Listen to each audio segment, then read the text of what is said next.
Garuda Express, an international courier service.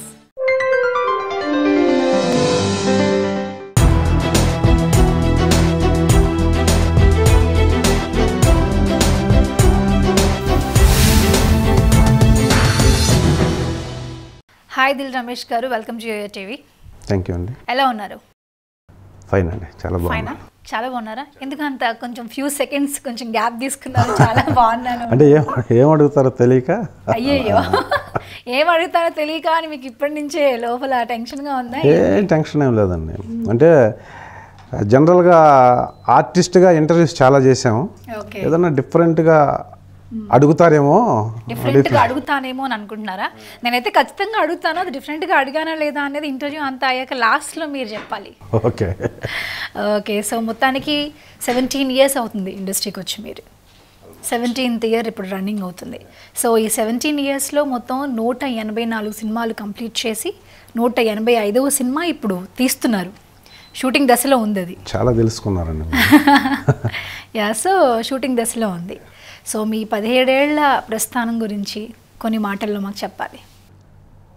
Cinema ఇండస్ట్రీకి నేను రావాలి అనేది నాకు 7th క్లాస్లో ఆ యాటిట్యూడ్కి మైండ్లో బీజం పడిందండి నాకు. అంటే ఏదో అనుకొని ఏదో రావటం కాదు. అయితే హైదరాబాద్కి రావటానికి నాకు ఫెసిలిటీస్ లేవు అప్పట్లో. సో ఫస్ట్ ఎడ్యుకేషన్ కంప్లీట్ చేసి ఇండిపెండెంట్గా ఎర్నింగ్ స్టార్ట్ చేసి ఆ ఎర్నింగ్తో పెద్దవాళ్ళ సలహా లేకపోయినా పర్లేదు హైదరాబాద్లో వచ్చి సెటిల్ అవ్వాలి అనే ఉద్దేశంతో, అంటే మీన్స్ సెటిల్ అవ్వాలి అంటే ఫిల్మ్ ఇండస్ట్రీ కోసం, ఫిల్మ్ ఇండస్ట్రీ కోసం మాత్రమే. ఓకే. అదర్ దాన్ హైదరాబాద్ నాకు సంబంధం లేదు, తెలియదు కూడా. సో అప్పటి నుంచి నేను inter, degree, post graduation, MEd అన్నీ కంప్లీట్ చేసి 90కి ఆల్మోస్ట్ నాకు డిగ్రీ అయిపోయిన తర్వాత నేను కృష్ణ చైతన్య రెసిడెన్షియల్ స్కూల్ అని ఒకటి స్టార్ట్ చేశానండి మా ఊర్లో. ప్రకాశం జిల్లా ఒంగోలుకి 35 కిలోమీటర్స్లో కందుకూరు అనే ఒక ఊర్లో. అది స్టార్ట్ చేసి ఎంఏ అయిపోయిన తర్వాత నేను జూనియర్ లెక్చరర్గా ఎకనామిక్స్ టీచ్ చేసేవాడిని అండి అక్కడ. School residential school cum lecturer job. Already లెక్చరర్గా చేస్తూనే మీరు పెట్టిన స్కూల్లో కూడా మీరు చేసేవాడిని. స్టాఫ్ ఉండేవాళ్ళు ఒక 21 మంది. బిగ్ రేంజ్లో పెట్టండి, బాగా సక్సెస్ అయింది. వితిన్ 2 yearsలో 680 మంది స్టూడెంట్స్ ఉండేవాళ్ళు. వెల్ ఆఫ్ అండి. అంటే అసలు హైదరాబాద్కి రావాల్సిన అవసరం లేదు, ఫిల్మ్ ఇండస్ట్రీకి రావాల్సిన అవసరం కూడా లేదు బేసిక్గా చెప్పాలంటే. కాకపోతే నాకు యాక్టర్ అవ్వాలి, as an actor I wish అండి. నాకు అది కావాలి అనేదే అంబిషను. సో దానికోసం నేను వదిలేశాను, మళ్ళీ స్కూల్ వదిలేశాను, లెక్చరర్గా వదిలేసి హైదరాబాద్ వచ్చానండి. సో అప్పటి నుంచి హైదరాబాద్ రావడానికి రీజనే సినిమా. వచ్చిన తర్వాత తెలుసుకున్నానండి, వితిన్ షార్ట్ పీరియడ్లో మనం ఇలా ఎంత డబ్బుతో వచ్చినా, ఎంత రికమెండేషన్తో వచ్చినా యాక్టర్ అవ్వాలి అనేది it is not a joke. దానికి చాలా గ్రౌండ్ వర్క్ ఉండాలి. మనకున్న ఫెసిలిటీసు, నాకున్న స్ట్రెంగ్త్, నాకున్న ఎకనామికల్ స్టాండర్డ్స్, నాకున్న నాలెడ్జి ఇవేవి ఇక్కడ అవసరం లేదు, ఇక్కడ వర్కౌట్ అవ్వు అని తెలుసుకొని వెంటనే మళ్ళీ ఊరు వెళ్ళలేక, అంటే ఊర్లో వచ్చేటప్పుడే చెప్పొచ్చాను నేను మళ్ళీ స్క్రీన్లోనే కనిపిస్తాను, రియల్గా మళ్ళీ కనపడను మీకు అని చెప్పి. మీకెందుకు అంత నమ్మకం, అంత కాన్ఫిడెంట్గా ఎలా చెప్పగలిగారు? అంత కాన్ఫిడెంట్ ఎందుకు ఉందంటే నేను 89లోనే నారీ మేధం అనే ఒక సీరియల్లో యాక్ట్ చేశాను నేను హీరోగా. అంటే అప్పటికి ఇంకా ఇండస్ట్రీకి రాలేదు, రాకుండా మీ లోకల్ ఛానల్లో డీడీ, అది అప్పుడు డీడీలో అంటే డిష్లో ఉండేది. అప్పుడు డిష్లో చేసి 26 ఎపిసోడ్లు చేసి లోకల్ అడ్వర్టైజ్మెంట్స్ అంతా గ్యాదర్ చేసి లోకల్లో వచ్చేటట్లుగా అప్పుడు ప్లాన్ చేసి చేసాం నారీ మేధం అని. ఆ తర్వాత నాకు పరిషత్ నాటకాల్లో చాలా ఎక్స్పీరియన్స్ ఉందండి అప్పటికే. ఏఎస్ఎఫ్, ఎస్ఎఫ్ఐ ఈ స్టూడెంట్స్ గ్రూపుల్లో తిరుగుతూ అప్పుడు సింగిల్ ఏకపాత్రాభినయాలు, నాటకాలు చాలా చేసిన తర్వాత నేను హీరోగా దాంట్లో యాక్ట్ చేసినందువల్ల నా మీద నాకు మోర్ కాన్ఫిడెన్స్ అండి. సో ఇంత చేసాము, హైదరాబాద్ వెళ్తే మనకి ఎందుకు ఎవరు అఫ్కోర్స్ హైదరాబాద్ వస్తే ఎవరు ఇంత కష్టంగా ఉంటుందని తెలిస్తే ఇప్పటికి కూడా నేను హైదరాబాద్ వచ్చేవాడిని కాదు యాక్ట్ చేయడానికి మాత్రం. తెలియదు కాబట్టి వచ్చాం. అప్పుడు వచ్చిన తర్వాత తెలుసుకున్నాను విత్ ఇన్ 2 monthsలోనే ఇక మనం ఆర్టిస్ట్గా ట్రై చేసినా వేస్ట్, ట్రై చేయకూడదు. ట్రై చేయకుండా ఏం చేయాలి ఇక్కడ, ఏదో ముందు అసలు ఇక్కడికి వచ్చాం మళ్ళీ ఊరు వెళ్ళిపోలేము. స్కూల్ ఆల్రెడీ అమ్మేశాను మా స్టాఫ్కే, ఆ డబ్బులు తీసుకొని వచ్చాం, డబ్బుల్లో సగం అయిపోయినాయి. ఫర్నిచరు, హౌస్ రెంట్ తీసుకొని, వెహికల్ తీసుకొని, సో ఇలాంటి ఈ స్ట్రగుల్ ఫేస్ చేస్తూనే ఇంకా తప్పదనుకొని నేను ఈనాడులో జాయిన్ అయ్యానండి. ఈనాడులో జాయిన్ అయ్యి 6 months చేసి అగైన్ మీరు ఇప్పుడు చెప్తే నమ్మరు కానీ నిజం, 1300 రూపాయలకి ప్రసాద్ ల్యాబ్లో ఇప్పుడు పెద్ద విలను నాగినీడు గారని మర్యాద రామన్నలో విలను ఆయనది ఉదయతేజ్ కలర్ ల్యాబ్ అని ఒక ల్యాబ్ ఉంటే ఆ ల్యాబ్కి 1300కి వచ్చి ఎంప్లాయీగా చేరాను మళ్ళీ ఈనాడు వదిలేసి. Because of only this lab is related to cinema industry. So ఇక్కడ ఉంటే నాకు ఎవరో ఒకరు పరిచయం అవుతారు.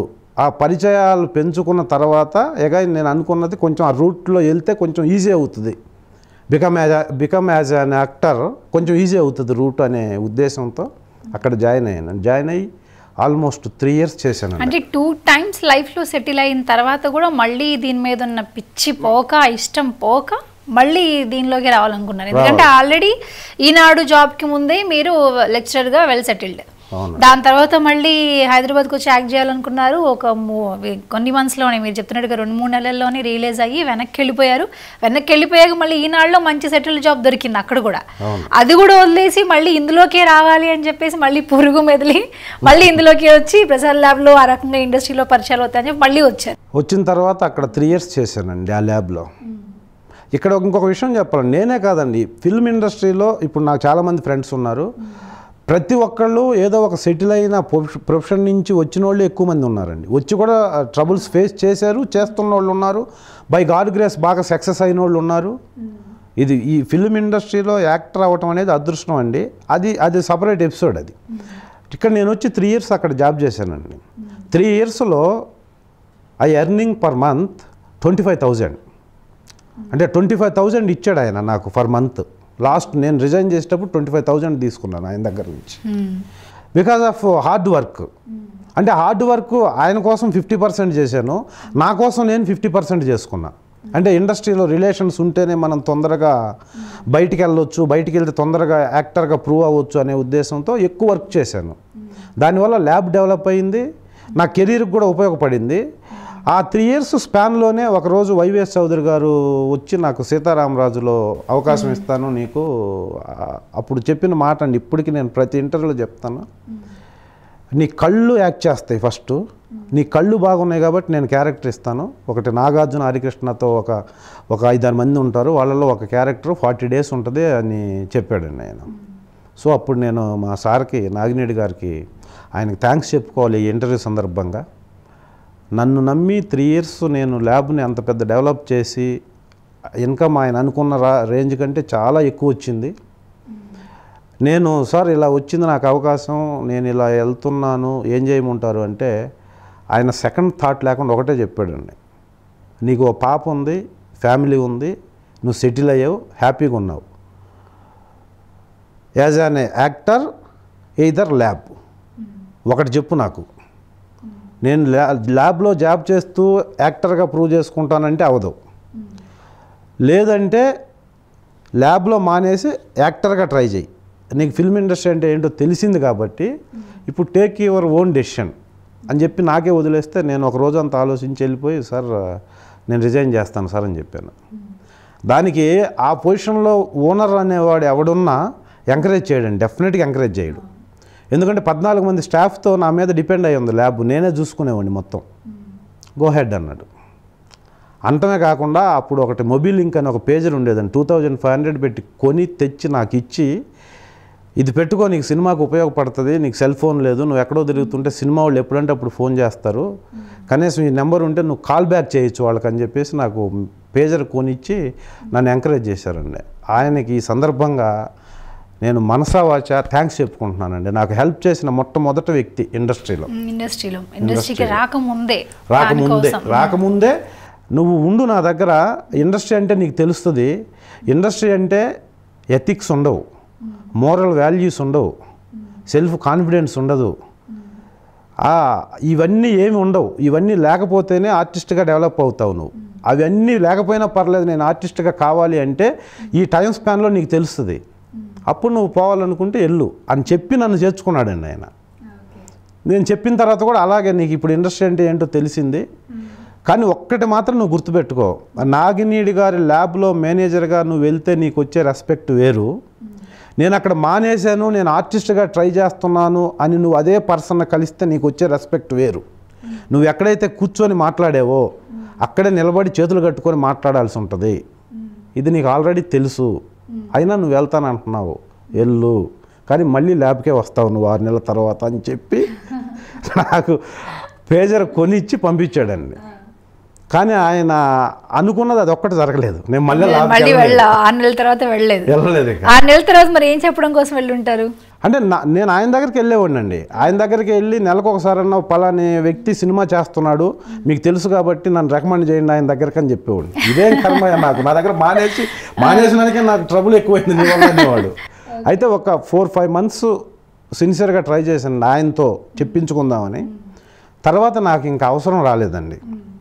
నేను ఎందుకంటే ఎప్పుడు పరిచయాలు ఉన్నాయి అప్పటికే. యాజ్ అన్ యాక్టర్గా నేను ముందే కొంచెం ఇచ్చింది చెప్పగలిగిన స్టామినా ఉంది కాబట్టి సీతారామరాజు 1 yearలోనే 18-19 మూవీస్ చేశానండి.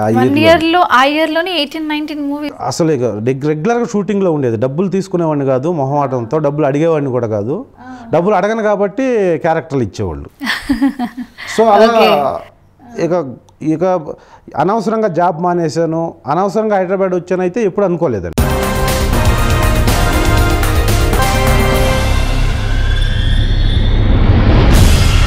ఎందుకు అనుకోలేదు? ఎందుకంటే ఆల్రెడీ మీరు అప్పుడు సఫర్ అవుతున్నారు.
అవసరము, సౌకర్యం, విలాసం 3 రకాలుగా డివైడ్ చేసి బతికేవాళ్ళండి. ఇప్పుడు మనుషుల్లో ఎవ్వరూ ఈ మొదటి 2 వదిలేశారండి. విలాసం ఒకటే కనిపిస్తుందండి ఇప్పుడు. ఎందుకంటే మనకి ప్రపంచం మొత్తం ఇక్కడ కనిపిస్తున్నప్పుడు ప్రతి ఒక్కళ్ళు సైకిల్ గురించి ఆలోచించట్లేదు, బైక్ గురించి ఆలోచించే టైంలోనే కారు గురించి ఆలోచిస్తున్నారు. 1000 రూపీస్ 2000 పెట్టి రెంట్ హౌస్లో ఉండాల్సిన టైంలోనే ఓన్ ప్లాట్ గురించి ఆలోచిస్తున్నారు. ఇలాంటి టైంలో నేను ఎప్పుడు అవసరాల గురించి ఆలోచించేవాడినండి. అవసరానికి 5,000 ఉంటే చాలు అనుకున్నప్పుడు ఎప్పుడైనా మనిషికి ప్రాబ్లం రాదండి. మన దగ్గర 10,000 పెట్టుకొని మనం 50,000 గురించి ఆలోచించేటప్పుడే మనుషులకు ప్రాబ్లం వస్తుంది. ఇప్పుడున్న సొసైటీనే అలా ఉంది. కాబట్టి ఇప్పుడే మనుషులకు అందరికీ ఎకనామికల్ ప్రాబ్లం. ఎందుకంటే రియల్గా మనం ఫీల్ అవుతండి, ప్రపంచంలో 7 ఖండాల్లో ఒక్క ఆసియా ఖండంలో ఉన్న భారతదేశం మాత్రమే సఫిషియెంట్గా ఉందండి. ఇప్పుడు చాలా సఫిషియెంట్గా స్టెబిలిటీగా ఉంది మన ఫైనాన్షియల్ వ్యవస్థ కానీ, మనుషులకు ఉన్నటువంటి ఫైనాన్షియల్ స్టేటస్ కానీ. మనమే బాగున్నాం. అందుకనే వరల్డ్ మొత్తం ద్రవ్యోల్బణం అనేది వస్తే ఒక్క ఇండియా మాత్రమే ద్రవ్యోల్బణం లేదు, ఇన్ని లక్షల కోట్ల రూపాయల స్కామ్ జరిగినా కూడా. ఎందుకంటే సేవింగు, పొదుపు అనేది మనకి ఋషుల దగ్గర నుంచి, త్రేతాయుగం దగ్గర నుంచి మనకి భారత్ అనే దాంట్లో ఉందండి. సో అందుకని ప్రాబ్లమ్స్ రావు. కరెక్ట్గా లైఫ్ స్టైల్ లీడ్ చేసి హైదరాబాద్ కానీ, ఢిల్లీ కానీ, బాంబే కానండి, ఎక్కడైనా మనకున్న అవసరాలు ఇవి, మనకున్న ఫైనాన్షియల్ స్టేటస్ ఇది అని డివైడ్ చేసుకొని లైఫ్ లీడ్ చేసేవాడికి ఎప్పుడు ప్రాబ్లమ్స్ రావండి. సో మొత్తానికి లెక్చర్ అనిపించుకున్నారండి. ఎక్కడ మొదలుపెట్టి ఎక్కడికి వచ్చే సబ్జెక్టు, భూగోళం, ప్రపంచం దగ్గరికి వెళ్ళిపోయాం. 20 సంవత్సరాల తర్వాత మళ్ళీ అన్ని విషయాలు గుర్తు చేసుకున్నారు. నైస్. సో దిల్ సినిమా నుంచి దిల్ రమేష్ గారు అన్న పేరు వచ్చింది అన్న విషయం మా అందరికీ తెలుసు. అయితే దిల్ సినిమాకి ముందే మీరు చాలా సినిమాలు చేశారు. దిల్ సినిమాలో చేసిన క్యారెక్టర్ లాంటి క్యారెక్టర్స్ ఇంకా చేశారు, కానీ వాటన్నిటికీ రాని పేరు దిల్ సినిమాకి ఎందుకు వచ్చింది? కరెక్ట్గా అడిగారండి. అదే artistic time, fate to time అనేది అదేనండి. ఇప్పుడు ఇక్కడ నాకు మెయిన్ విలన్ క్యారెక్టర్ ఇచ్చినా నేను చేస్తానండి, అది అందరికీ తెలుసు.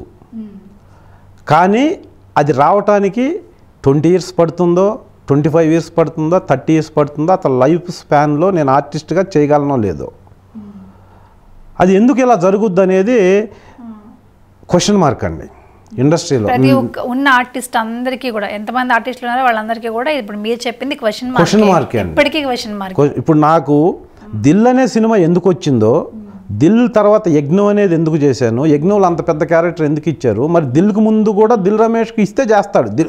నాట్ ఓన్లీ దిల్ రమేష్ అండి, ఆర్టిస్ట్ అనేవాళ్ళు ఎవరైనా ఇస్తే చేయగలిగిన వాళ్ళే ఫిల్మ్ ఇండస్ట్రీకి వస్తారండి. టైం రాక, టైం లేక, ఆ టైం వచ్చిన దాకా వెయిట్ చేయలేక పోయిన వాళ్ళకి ఏమి ఉండదండి. ఇక్కడ కళామ తల్లి కరుణ, అనుగ్రహం అనేది ఖచ్చితంగా వస్తుందండి. అయితే అదృష్టవంతులకి తొందరగా వస్తుంది, అదృష్టం కొద్దిగా లేటుగా వచ్చే వాళ్ళకి లేటుగా బ్రేక్ వస్తుంది. అసలు ఆ ఆపర్చునిటీ రాని వాళ్ళు ఇప్పటికీ 30-35 ఇయర్స్ నుంచి ఆర్టిస్టులుగా ఉండి మనకు అసలు ఏ రికగ్నైజేషన్ లేకుండా మామూలుగా ఉండేవాళ్ళు కొన్ని వందల మంది ఉన్నారండి ఇక్కడ. మరి వాళ్ళు చేయలేరా, వాళ్ళకి వర్త్ లేదా అంటే అది కాదండి కొలమానం. ఎవరికైనా కెమెరా ముందు నిలబెట్టి ఇస్తే ఒకడు 1 టేక్లో చెప్తాడు, ఇంకొకడు 3 టేకుల్లో చెప్తాడు, కానీ అసలు చేయకుండా ఎవడు ఉండడండి. ఎవరి స్టైల్లో వాళ్ళు చేస్తారు. కానీ ఇక్కడ బ్రేక్ వచ్చినోడే ఆర్టిస్ట్ అండి. బ్రేక్ రాకుండా, ఎక్స్పోజర్ లేకుండా బ్యాక్గ్రౌండ్ ఉన్నోళ్ళు వెల్ ఎడ్యుకేటెడ్స్ ఉన్నారు, బాగా మంచి ప్రొఫెషన్స్ నుంచి డాక్టర్స్గా ఉండి, ఇంజనీర్స్గా ఉండి వచ్చిన వాళ్ళు ఉన్నారు. అసలు మినిమం రికగ్నైజేషన్ లేకుండా, అంటే ఫైనాన్షియల్గా స్టెబిలిటీగా ఉంటారు, బాగుంటారండి. కానీ ఒక ఆర్టిస్ట్కి రావాల్సిన గుర్తింపు రాకుండా వెనకబడిన వాళ్ళు చాలా మంది ఉన్నారండి, చాలా మంది ఉన్నారు. ఇప్పుడు అలాగే చాలా వాళ్ళని ఎగ్జాంపుల్గా చెప్పుకుంటాం. పలానా సినిమాల్లో ఈయన చూసాం కదా, ఈయన ఆ క్యారెక్టర్ చేశారు కదా, తర్వాత ఎందుకు సినిమాల్లోకి రాలేదు అని ఒక బయట నుంచి ఒక ఆడియన్స్ అనుకుంటాడు. అసలు రీజన్ ఏంటో వాళ్ళకి తెలియదు. సో అలా వెనకబడిన వాళ్ళు చాలా మంది ఉంటారు. మీకు తెలిసిన వాళ్ళల్లో ఎవరైనా ఉన్నారండి అలా? చాలా మంది ఉన్నారండి. ఇప్పుడు నేను ఐ ప్రౌడ్ టు బి అనే యాక్టర్ అండి. ఈరోజు మీరు ఇక్కడ కూర్చోబెట్టి నన్ను ఇంటర్వ్యూ చేసే అంత రికగ్నేషన్ నాకు వచ్చిందంటే ఈ 17 ఇయర్స్, ఆల్మోస్ట్ 17 ఇయర్స్ అంటే నాకంటే వెనకొచ్చి నాకంటే బాగా ఉన్నవాళ్ళు ఉన్నారండి ఇండస్ట్రీలో. వాళ్ళు నాకంటే అదృష్టవంతులు. కానీ నేను వచ్చిన బ్యాక్గ్రౌండు, నేను వచ్చిన సర్కమ్స్టెన్సెస్ చూసుకుంటే నాకు హైదరాబాద్లో అన్నపూర్ణ స్టూడియో ఎక్కడుందో తెలియకుండా నేను వచ్చానండి హైదరాబాద్కి. నేను ఫ్రమ్ ద బిగినింగ్ ఏమనుకునేవాడిని అంటే సినిమా ఇండస్ట్రీ మీదనే డిపెండ్ అయ్యి, అంటే నేను యాక్టర్ అయితే నాకు అదర్ దాన్ ఇన్కమ్ సోర్సు లేదు. ఫుల్ టైం నేను యాక్టర్గా ఉండి అప్పుడున్న పరిస్థితులకి 5,000 రూపాయలు మంత్లీ నేను సంపాదించగలిగితే నేను చాలా హ్యాపీ. నేను యాక్టర్గా వచ్చినందుకు నేను హ్యాపీగా ఉంటా అనుకునేవాడిని. అంటే అంత లో ప్రొఫైల్లో అంత లో స్టాండర్డ్లో ఉండేది నా ఆలోచనలో. ఎందుకంటే అంతవరకన్నా రాగలమా లేదా అనేది ఒక క్వశ్చన్ మార్క్. బయట నేనేంటి ఇండస్ట్రీకి అవసరం లేదండి.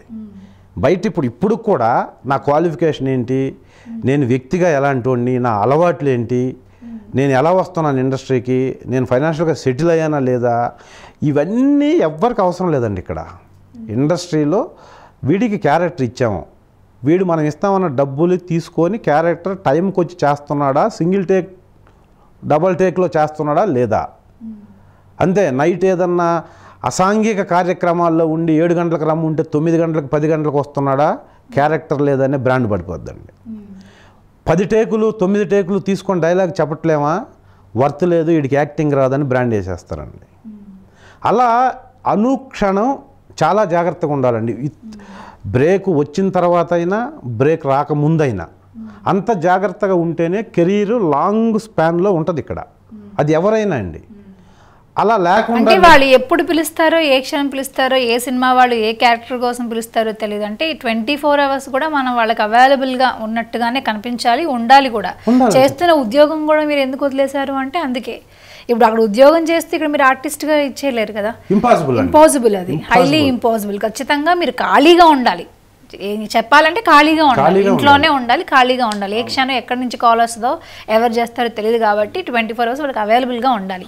అది కాస్త ఇబ్బందికరమే కదండి మరి ఎవరికైనా. ఇబ్బంది అండి. కానీ ఆర్టిస్ట్ అవ్వాలి అని కోరిక జిల్లు ఎవరికైతే ఉంటుందో వాళ్ళు మాత్రమే అట్లా ఉండగలరండి.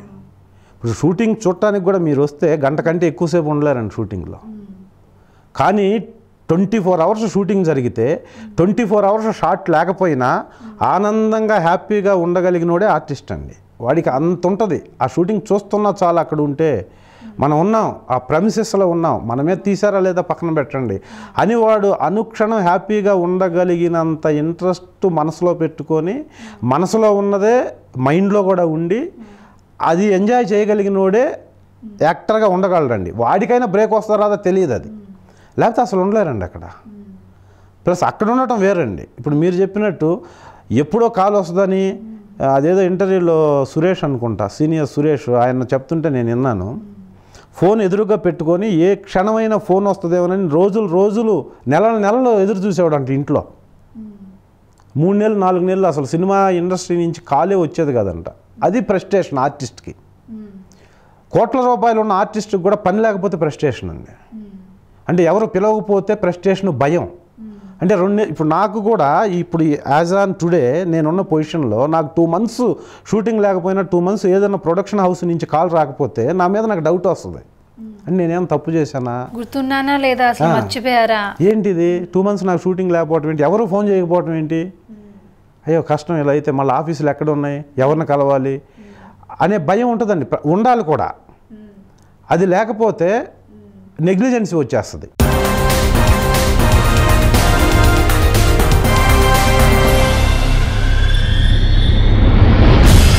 ఇప్పుడు మీరు అన్నారు ఒక 2 months ఇంట్లో ఉంటే ఎవరు ఫోన్ చేయలేదేంటి, ఎవరు ఏంటి నాకు ఏం సినిమా గురించి చెప్పలేదు అని అన్నారు. సో ఆ భయము, నన్ను పిలవలేదేంటి అన్న ఆతృత, ఇవన్నీ ఎందుకు వచ్చిన గొడవలు? నేను హ్యాపీగా అక్కడే జాబ్ చేసుకుంటే బాగుండేది అన్న ఫీలింగ్ మీకు ఏ రోజు కలగలేదా?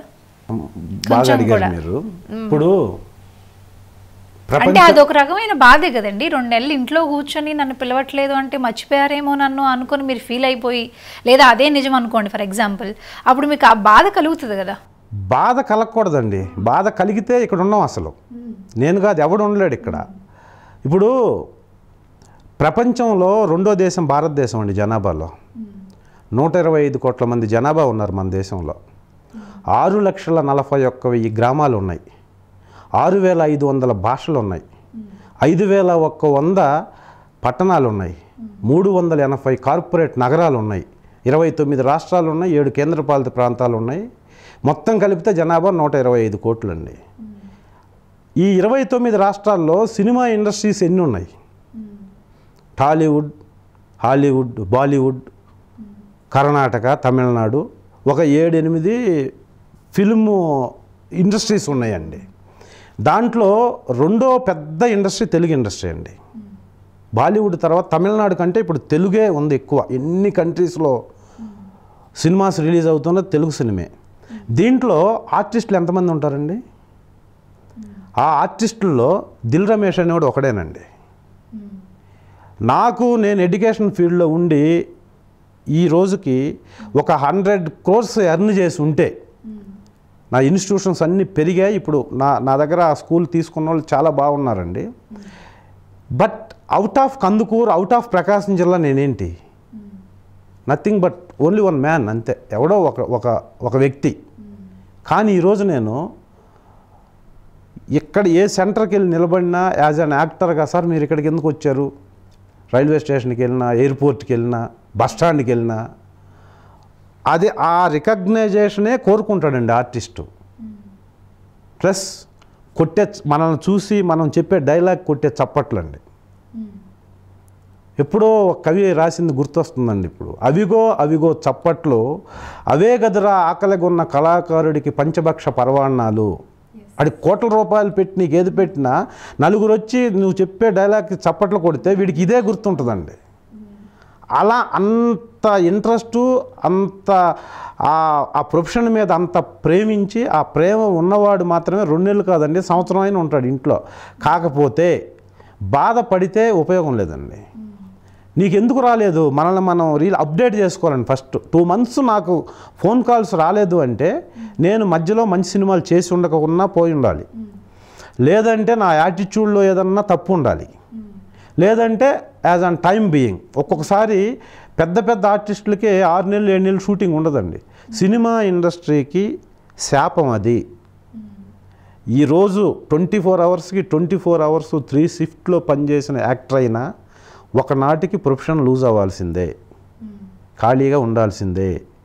ఇప్పుడు ఖాళీగా ఉన్న ఒక ఆర్టిస్టు ఒకనాటికి దీన్ని కళామ తల్లిని నమ్ముకొని ఖచ్చితంగా నేను సిన్సియర్గా ప్రయత్నం చేస్తుంటే కొన్ని సంవత్సరాలకు డెఫినెట్గా నేను బిజీ అవ్వాల్సిందే. సర్కిల్ అండి ఇది. కాకపోతే నేను బిజీ అయ్యి నాకు క్యారెక్టర్లు ఇచ్చే డైరెక్టర్లు ఉన్నంత వరకు, వాళ్ళు నన్ను పిలిచేంత వరకు నేను ఎనర్జీగా, హెల్దీగా ఉండటం అనేది నా బాధ్యత అండి. సో మిమ్మల్ని మీరు హెల్దీగా చూసుకోవాలి.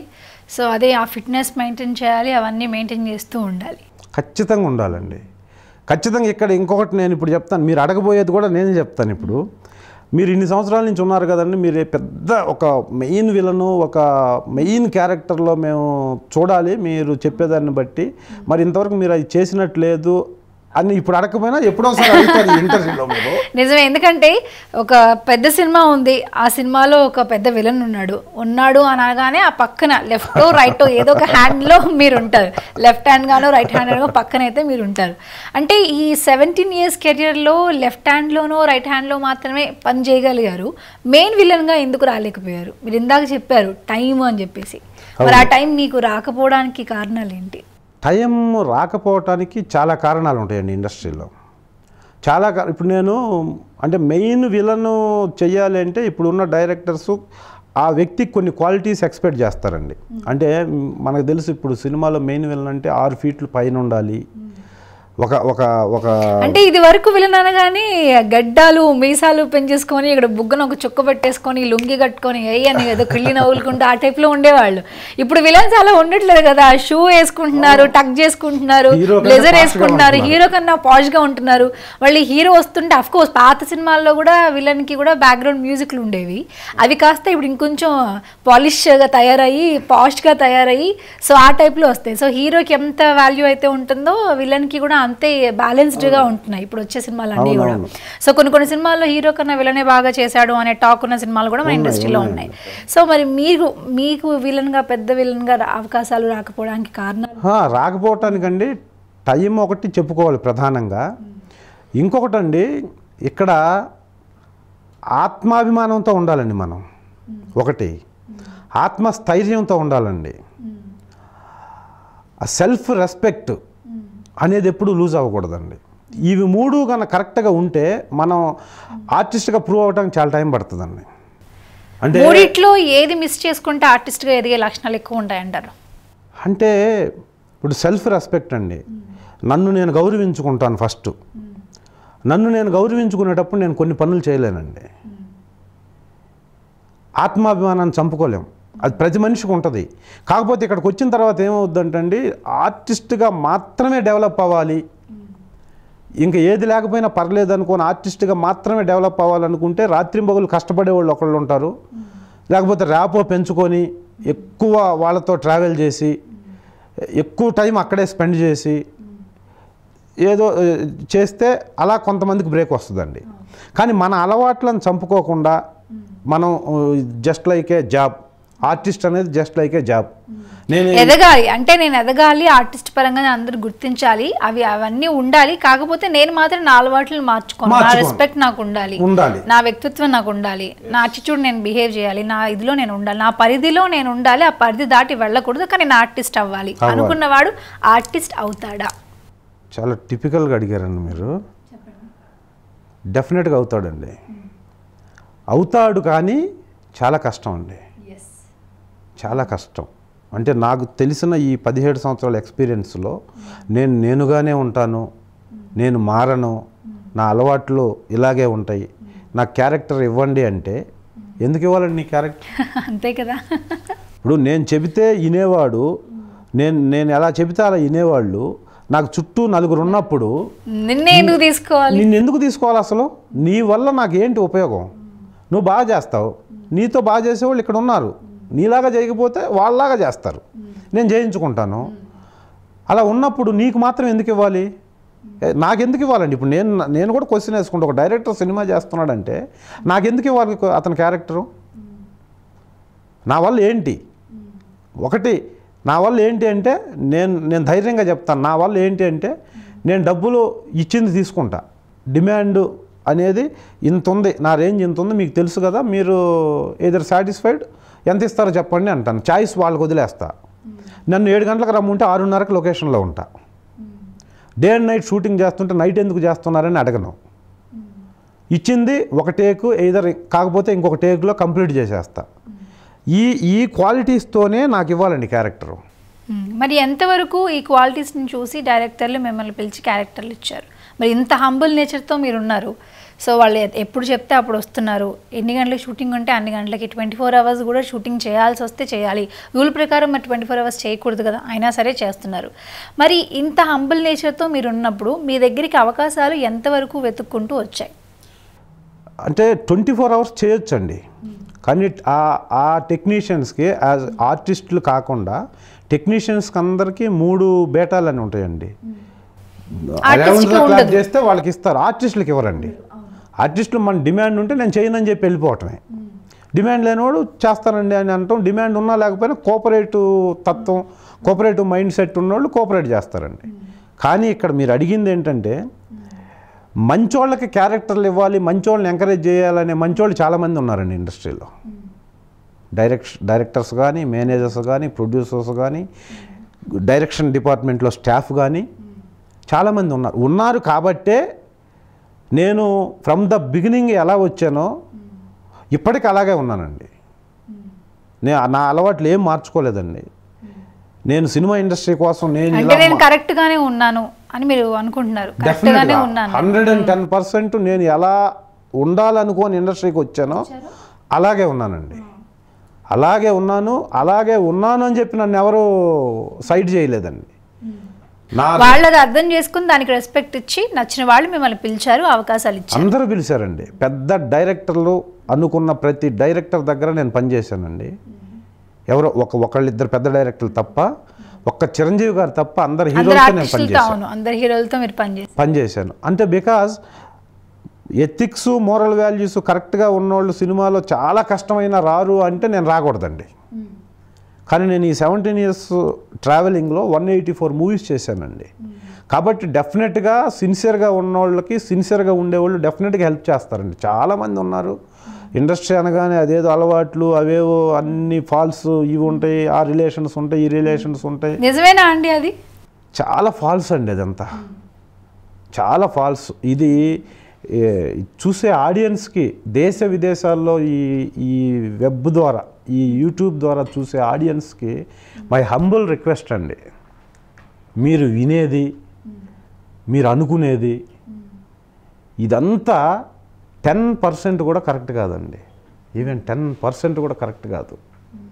చాలా మంది అంటూ ఉంటారు కదా, ఈ హీరో వాళ్ళకి పరిచయం, లేకపోతే ఈ హీరోయిన్ వాళ్ళకి పరిచయం, ఆ సైడ్ ఆర్టిస్ట్ ఎవరో రికమెండ్ చేస్తే వచ్చారంట అనేసి ఇలాంటి టాక్ ఉంటూ ఉంటుంది కదా. అది చాలా మంది నిజమే అని అంటూ ఉంటారు బయట, మీరేమో అది ఖచ్చితంగా కాదు అంటున్నారు. ఏమండి, కాయలను చెట్టుకే రాళ్ళు వేస్తారండి ఫస్ట్. అలా వచ్చారా? ఓకే. అంటే ఈ ఫీల్డ్ అలాంటిదండి. ఫస్ట్ ఎన్ని ఫీల్డ్ ఎవరు ఏం చేస్తున్నారు, బ్యూటీ ఫీల్డ్, గ్లామర్ ఫీల్డ్ కాబట్టి ఎక్కువ ఫోకస్ ఇదే అవుతుంది అన్నమాట. అంతే అండి, అంతే. అంటే దీని గురించి మాట్లాడుకోవాలి. టీవీ ఛానల్స్ ఇవే మాట్లాడతాయి. టైంపాస్ టీవీ ఛానల్స్ టైంపాస్లో మనం చూస్తుంటామండి. నేను పొద్దున కూడా చూశాను, సినిమాలు లేక విలవిల్లాడుతున్న తమన్నా అంటే ఆ టైటిల్ పెడితేనే ఆ ఛానల్కి అడిక్ట్ అవుతాడండి ఆడియన్. సినిమాలు లేక విలవిల్లాడుతున్న తమన్నా ఏంటండి, తమన్నాకి కాజల్కి సినిమాలు ఉంటే ఏంటి, సినిమాలు లేకపోతే ఏంటి, సంవత్సరానికి 2-3 సినిమాలు ఎలాగ చేస్తారు. అంటే అంత హారిబుల్గా చెప్పి హీరోల మీద హీరోయిన్స్ మీద అలాగే చెప్తారండి. సో అస్సలు నిజం లేదు, ఇది మొత్తం పచ్చబద్ధం అనేది కాదు. అందుకే చెప్పాను 10% నిజం ఉండొచ్చండి. ఇప్పుడున్న ఫాస్ట్ కల్చర్లో, ఇప్పుడున్న ఈ ప్రపంచం మొత్తం అరిచేతిలోకి వచ్చి ప్రపంచంలో ఎవరు ఉదయం పూట ఇక్కడ ఉండి మధ్యాహ్నం ఆస్ట్రేలియాలో టిఫిన్ చేసి మళ్ళీ ఇండియాకు వచ్చి లంచ్ చేసే రోజుల్లో కొన్ని ఒక 10% నిజాలు ఉండొచ్చండి. కానీ జనరల్ పబ్లిక్ చాలా ఎక్కువ మాట్లాడుకుంటుంటారు. అవన్నీ కరెక్ట్ కాదండి. ఇప్పుడు ఇదే విషయం గురించి వేరే ఫీల్డ్ గురించి మాట్లాడుకోవాలంటే కంపేర్ చేస్తే మీరు ఏం చెప్తారు? మిగిలిన సాఫ్ట్వేర్ ఫీల్డ్ కానివ్వండి, వాటి గురించి ఏం చెప్తారు? మీరు అన్ని ఫీల్డ్ కంటే ఎక్కువ కష్టపడేది సినిమా ఇండస్ట్రీ వాళ్ళండి, మేమండి. వచ్చే గాసిప్స్, రూమర్స్ గురించి ఎలా రియాక్ట్ అవుతారు? ఇప్పుడు నేను అడుగుతుంది ఏంటంటే, ఇప్పుడు ఇంతకుముందు అనుకున్నాం మనం, ఇంతకుముందు ఏంటంటే ఇలా అంటారు, సో వాళ్ళ రికమెండేషన్లు, వీళ్ళ రికమెండేషన్లు, ఆ ఎఫేర్లు, ఈ ఎఫేర్లు, కామెంట్స్, గాసిప్స్ ఇవన్నీ మిగిలిన ఇండస్ట్రీలో కూడా ఉంటాయి కదా అనేది నా క్వశ్చన్. ఉంటాయా, ఉండవా? వాటి గురించి మీరు ఏమంటారు? ఎందుకంటే చాలా ఎక్కువ ఉంటాయండి. మిగతాది ఇప్పుడు టీచింగ్ ప్రొఫెషన్ తీసుకోండి, కార్పొరేట్ కాలేజీలు ఉన్నాయి, అలాగే గవర్నమెంట్ స్కూల్స్ ఉన్నాయి, గవర్నమెంట్ కాలేజెస్ ఉన్నాయి. అక్కడున్నంత రాజకీయాలు స్టేట్ పాలిటిక్స్లో కూడా ఉండవు. కానీ ఎవరికి తెలుస్తాయండి అయ్యి? అక్కడ వరకే ఉంటాయి. చెప్పాలన్నా కూడా ఎదుటోడు ఇనే ఇంట్రెస్ట్ ఉండదు. మీ స్కూల్ కూడా నాకెందుకు, మీ లెక్చరర్స్ ఏముంటే నాకెందుకు, మీ కార్పొరేట్లో ఏముంటే నాకెందుకు, ఎవరికి ఇంట్రెస్ట్ ఉంటుందండి? ఎందుకు ఇంట్రెస్ట్ ఉంటుంది? ఆ చెప్పే పర్సన్ గురించి నీకు తెలుసుంటే, లేదు 10 మందికి తెలుసుంటే ఇంట్రెస్ట్ ఉంటుంది. వాళ్ళు ఎవరో నీకు తెలియదు, ఎవరి గురించి చెప్తున్నారో తెలియదు. తెలియనప్పుడు ఎందుకు ఇంట్రెస్ట్ ఉంటుందండి మనకి? ఇప్పుడు దిల్ రమేష్ డ్రింక్ చేసి కారుతో అక్కడెక్కడో యాక్సిడెంట్ చేశాడంట. దిల్ రమేష్ ఎవరు? సినిమా యాక్టర్ అంటే చాలండి. అది లైవ్లో కారు డ్రింక్ చేసి యాక్సిడెంట్లు అనేది హైదరాబాద్ నార్మల్ చిన్న సిటీస్లో కూడా రోజుకు 1-2 అవుతానే ఉన్నాయి. కానీ మీ కారు అవ్వడమే కదా మ్యాటర్ అక్కడ అదే అండి. అది ఫోకస్ అవుద్ది. అదేదో విచిత్రంగా దాన్ని 10 సార్లు చూపించేసరికి నేను ఫోకస్ అవుతా, అంటే నేను బ్యాడ్గా క్రియేట్. కానీ మీకన్నా డ్రింక్ చేసి డ్రైవ్ చేసి యాక్సిడెంట్లు అయిన వాళ్ళు చాలా మంది ఉంటారు, కానీ మీరు మాత్రమే ఫోకస్ అవుతారు. ఎందుకంటే మీరు ఇండస్ట్రీలో ఒక ఆర్టిస్ట్ కాబట్టి. అది ఒక ఛానల్లో యాక్సిడెంట్ అయితే అతని కారు కింద ఒక మనిషి పడ్డాడు అంటాను, కానీ నెక్స్ట్ వెంటనే కాలు ఇరిగిపోయిందంటాను ఇంకో ఛానల్లో వస్తుందండి. అంటే క్యూరియాసిటీ బిల్డప్ చేయడం కోసం ఎవరి రేటింగ్స్, లేకపోతే ఎవరి పర్సనల్ ఇంట్రెస్ట్కి దాన్ని కన్వర్షన్ చేయటం వల్ల సినిమా ఇండస్ట్రీ మీద కాన్సన్ట్రేషన్ ఎక్కువ అండి ఎక్కడైనా. ఎందుకంటే గ్లామర్ ఫీల్డ్ కాబట్టి. అంతేగాని ఇక్కడున్న రూమర్స్ ఇంతకంటే ఎక్కువ ఇంతే మిగతా ఫీల్డ్స్ లో ఉన్నాయి, కాకపోతే గ్లామర్ ఫీల్డ్ కాబట్టి ఇది మాత్రమే ఎక్కువ ఫోకస్ అవుతుంది. అంతే అండి, అంతకు మించి దీని గురించి పెద్దగా. ఎందుకంటే అండి, బయట 8 గంటలు పనిచేస్తే ఏ ఫీల్డ్ అయినా 8 గంటలు పనిచేస్తారండి. సినిమా వాళ్ళకి టైమే లేదండి. ఇంటి దగ్గర నుంచి వస్తే మళ్ళీ ఇంటికి ఎప్పుడు వెళ్తారో తెలియదండి. అనుక్షణం ఒక లొకేషన్లో 70-80 మంది వేరే ఆలోచన లేకుండా తీసే సీన్ గురించి, చేసే యాక్టింగ్ గురించి, చేసే కెమెరా గురించి, డైరెక్షన్ గురించి అనుక్షణం తపన పడి, అంటే అట్టర్ ఫ్లాప్ అయ్యే సినిమా అయినా సూపర్ హిట్ సినిమా అయినా అక్కడ పనిచేసే వాళ్ళ కష్టం ఒకటేనండి. అది ఆ సీను బాగా రావడానికి ఎంత కష్టమైనా పడతారండి. అంత కష్టం ఇంక ఏ ఫీల్డ్లో ఉండదు. అంత కష్టపడే మనస్తత్వం ఉన్నోళ్ళు మాత్రమే సినిమా ఇండస్ట్రీలో ఉంటారండి. అది యాక్టర్ కావచ్చు, టెక్నీషియన్ కావచ్చు, సెట్ బాయ్ దగ్గర నుంచి డైరెక్టర్ వరకు ఇంట్రెస్ట్ ఉండాలి. మేము చేసే పని మీద ఇంట్రెస్ట్ ఉండాలండి. ఫస్ట్ ఇంట్రెస్ట్ లేకుండా ఎవ్వరు అక్కడ ఉండలేరండి ఆ ఫీల్డ్లో. సో ఇండస్ట్రీలో పరిచయాలు ఉంటేనే ముందుకెళ్తాము అనే దానికి మీరు ఏం చెప్తారు? ఖచ్చితంగా పరిచయాలు పనికొస్తాయంటారా? ఎంతవరకు పనికొస్తాయి? పరిచయాలతో పని లేకుండా నేను ఇలాగే ఉంటాను అని మీరు ఎప్పుడైనా అనుకున్నారా? లేదండి, అనుకోలేదు. ఎందుకంటే ఎప్పుడో చెప్పాడండి Aristotle, man is a social Animal. First మనిషి సంఘజీవి. ఇది నాట్ ఓన్లీ ఫిల్మ్ ఇండస్ట్రీ అండి. ఇప్పుడు మీరు ఈ ఛానల్లో వర్క్ చేస్తున్నారు, నేను ఇలాగే ఉంటాను, నాకు ఎవరితో పరిచయాలు లేదు అంటే మీరు ఎలా అండి? అనుక్షణం ఒక మనిషికి ఇంకొక మనిషితో అవసరం అండి. ఇక్కడ మనం లైఫ్ అంటే పుట్టినవాడు చనిపోయేంత వరకు మధ్యలో లైఫ్ స్పాన్లో ఒక మనిషికి ఇంకొక మనిషితో అవసరం లేకుండా ఎవ్వడు. అందుకనే మనిషి సాంఘిక జంతువు అనకుండా మనిషి సోషల్ ఎనిమల్. అంటే మనిషి సంఘంలోనే జీవించాలన్నప్పుడు సంఘంలో ఇంకొకళ్ళతో అవసరాలు ఉంటాయండి. అది ఫిల్మ్ ఇండస్ట్రీలో ఇంకొంచెం ఎక్కువ ఉండాలి. మీరు అడిగింది ఏంటంటే ఫిల్మ్ ఇండస్ట్రీలో ఎంతవరకు దోహదపడతాయి? చాలా ఉపయోగం ఉంటుందండి పరిచయాల వల్ల. మంచి పరిచయం. ఇప్పుడు నేను చిన్న ఎగ్జాంపుల్ చెప్తానండి. నేను ఒక ఆఫీస్కి వెళ్ళి ఒక డైరెక్టర్ని కలవాలంటే ఒక ఆఫీస్కి వెళ్తే ఆఫీస్లో ఎవ్వరు లేకుండా ఒక ఆఫీస్ బాయ్ ఉంటాడండి. ఆ ఆఫీస్ బాయ్ మంచినీళ్ళు తీసుకొచ్చి మనకి ఇస్తారు వెళ్ళగానే. వెళ్ళినప్పుడు ఏమో బాగున్నావా, ఎప్పటి నుంచి ఇక్కడ వర్క్ చేస్తున్నావు, ఎలా ఉంది నీకు ఇక్కడ, ఎవడో పరిచయం మనకు తెలియదండి. కూర్చొని ఉన్న 2 నిమిషాల్లో ఆయనతో మాట్లాడి మనం వచ్చేసిన తర్వాత ఒక డైరెక్టర్ వచ్చి అందరు క్యారెక్టర్లు చూసుకునేటప్పుడు మన ఫోటో ఏదన్నా ఉండి ఇతను ఎలా ఉంటాడంటే వాడు చూసాడంటే వాడు ఖచ్చితంగా మనం రికమెండ్ చేస్తాడండి. అక్కడ సార్ చాలా మంచోడు సార్, వాడికి ఏం తెలియదు. ఆ కాసేపు మనం మాట్లాడిన ప్రేమగా మాట్లాడిన 4 ముక్కలే అతనికి పాజిటివ్ మైండ్ వచ్చేస్తుంది, మన మీద పాజిటివ్ ఒపీనియన్ వచ్చేస్తుంది. ఆ డైరెక్టర్కి అతను క్లోజ్ అయితే సార్ ఈ సార్ చాలా మంచోడు సార్, నేను చూశాను సార్, ఇతనికి ఇస్తున్నారు సార్ అంటాడు. పక్కన ఒక మనిషి ఎప్పుడైతే ఇంకొక మనిషి గురించి పాజిటివ్గా చెప్పాడో ఆటోమేటిక్గా పాజిటివ్నెస్ ఉండిపోద్దండి మనిషిలో. అతను కూడా మన క్యారెక్టర్ ఆ సినిమాలో రావటానికి ఉపయోగపడొచ్చండి. తెలియదు మనకి. మనం వీడు ఆఫీస్ బాయే కదా అని చెప్పేసి రెక్లెస్గా వస్తే వాడికి అవకాశం వచ్చినప్పుడు వాడు మన గురించి నెగిటివ్గానే చెప్తాడు. ఇండస్ట్రీలో అవును ఇదొక మాట అంటూ ఉంటారు ఏంటంటే లైట్ బాయ్ దగ్గర నుంచి డైరెక్టర్ రేంజ్లో ప్రతి ఒక్కళ్ళతోని ఒకే విధంగా మాట్లాడాలి, ఒకే విధంగా విష్ చేయాలి, ఒకే విధంగా ట్రీట్ చేయాలి అని. ఎందుకంటే ఎవరి వల్ల ఎప్పుడు ఏ అవకాశం మిస్ అవుతుందో తెలియదు కాబట్టి ప్రతి ఒక్కళ్ళతోని అలా హంబుల్ నేచర్తోనే బిహేవ్ చేయాలి. అది మీకు ఏమైనా కష్టంగా ఉంటుందా? అస్సలు లేదండి, అదే నాకు ఇష్టం అండి. అదే ఇష్టం. అంటే ప్రతి మనిషికి కొన్ని వీక్నెస్లు ఉంటాయండి, కొన్నిసార్లు తప్పులు చేస్తుంటాం. తెలిసి నేను కాదండి, ఎవరిని ఓవర్కమ్ చేసి మాట్లాడటం ఉండదండి ఇక్కడ. పైగా మనకి కింద నుంచి వచ్చాను నేను. 250 రూపీస్ పర్ డే నాకు సీతారామరాజులో అండి. ఇక్కడ దాకా వచ్చాం కాబట్టి అనుక్షణం బ్యాక్కి వెళ్ళిపోతుంటామండి. అంటే ఒక స్కూటర్ మెయింటైన్ చేయగలమా ఇండస్ట్రీలో వచ్చే ఎర్నింగ్తో? మనం అంత జాగ్రత్తగా ఉండాలి అనుకున్న నేను చాలామంది మంచివాళ్ళు, చాలామంది డైరెక్టర్సు, చాలామంది కో డైరెక్టర్సు, మేనేజర్స్ ఎంతోమంది ఎన్నో రకాలుగా హెల్ప్ చేస్తే ఇక్కడ ఉన్నానండి నేను.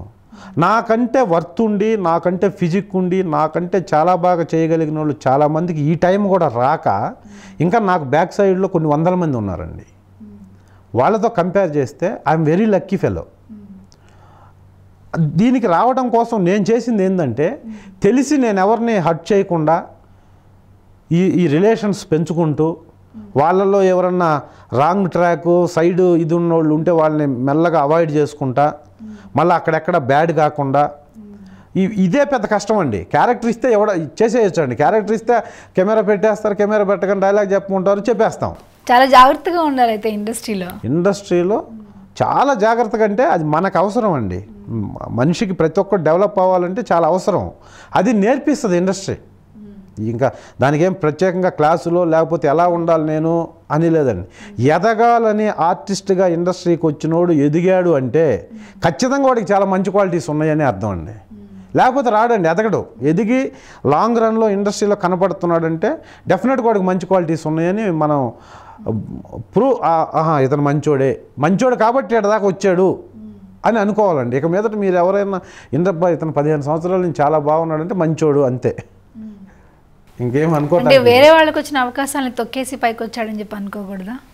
లేదండి, అది అసలు ఇంపాసిబుల్ అండి. వేరే వాళ్ళకి వచ్చిన అవకాశాలు తొక్కేసి పైకి రావటం అనేది ఎక్కడ జరగదండి.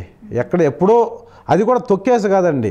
ఇప్పుడు ఒక ఆర్టిస్ట్ అనుకున్నారు, ఆ ఆర్టిస్ట్ మీరు వింటుంటారు అది ఈ క్యారెక్టర్ ఎవరో అతను చేయాల్సిందంట, ఇతను చేశాడు, ఇతను చేసినందువల్ల నాకు లైఫ్ వచ్చింది, దానివల్ల నేను ఆర్టిస్ట్గా ఉన్నాను అంటే ఇక్కడ ఇప్పుడు నాకు ఒక క్యారెక్టర్ చెప్తారండి.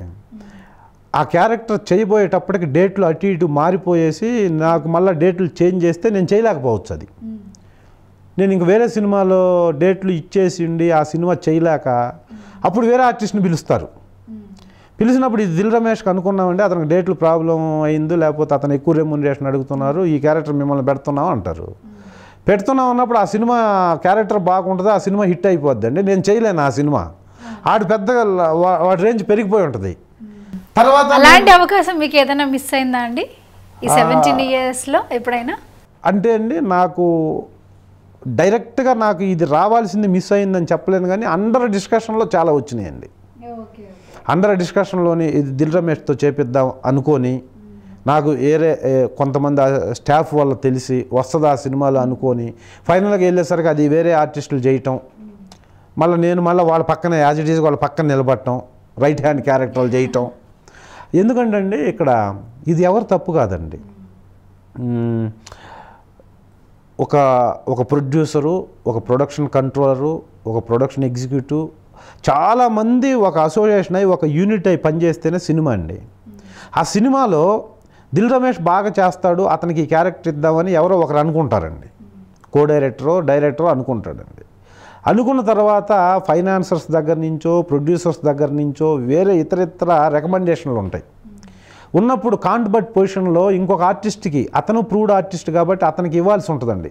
ఇంకొకటి ఏంటంటే మంచి క్యారెక్టర్ ఉందంటే ఎవరినో తెచ్చి ఎవరో బెటరండి, ఎవరినో తెచ్చి పెట్టే సమస్య ఉండదు.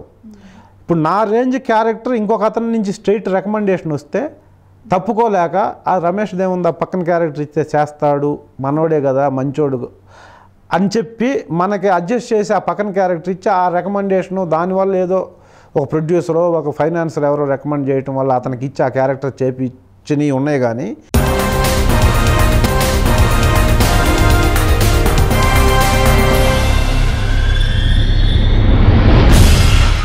అలా చేయించి ఉన్నాయి. సరే వాటి సంగతి పక్కన పెడదాము. మరి ఏ డైరెక్టర్ అయితే మనోడే కదా పర్వాలేదు అని అనుకొని ఆ క్యారెక్టర్ ఇవ్వకుండా వేరే వాళ్ళకి ఇచ్చారో, అది ప్రొడ్యూసర్ రికమెండేషన్ అయి ఉండొచ్చు, ఇంకెవరు ఒత్తిడి వల్ల అయి ఉండొచ్చు, ఇచ్చారు. అదే డైరెక్టర్ మనం ఈ పాత సినిమాలో ప్రీవియస్ మూవీలో ఇలా చేశాం కాబట్టి నెక్స్ట్ మూవీలో మంచి క్యారెక్టర్ ఇద్దామని తర్వాత ఇచ్చిన సందర్భాలు ఉన్నాయి. తర్వాత ఇచ్చారండి. అంటే తర్వాత కూడా ఏంటంటే వాళ్ళకి ఏ రికమెండేషన్ లేకుండా, ఏ ఆబ్లిగేషన్ లేకుండా ఉన్నప్పుడు నాకు ఇచ్చిన డైరెక్టర్లు ఉన్నారు.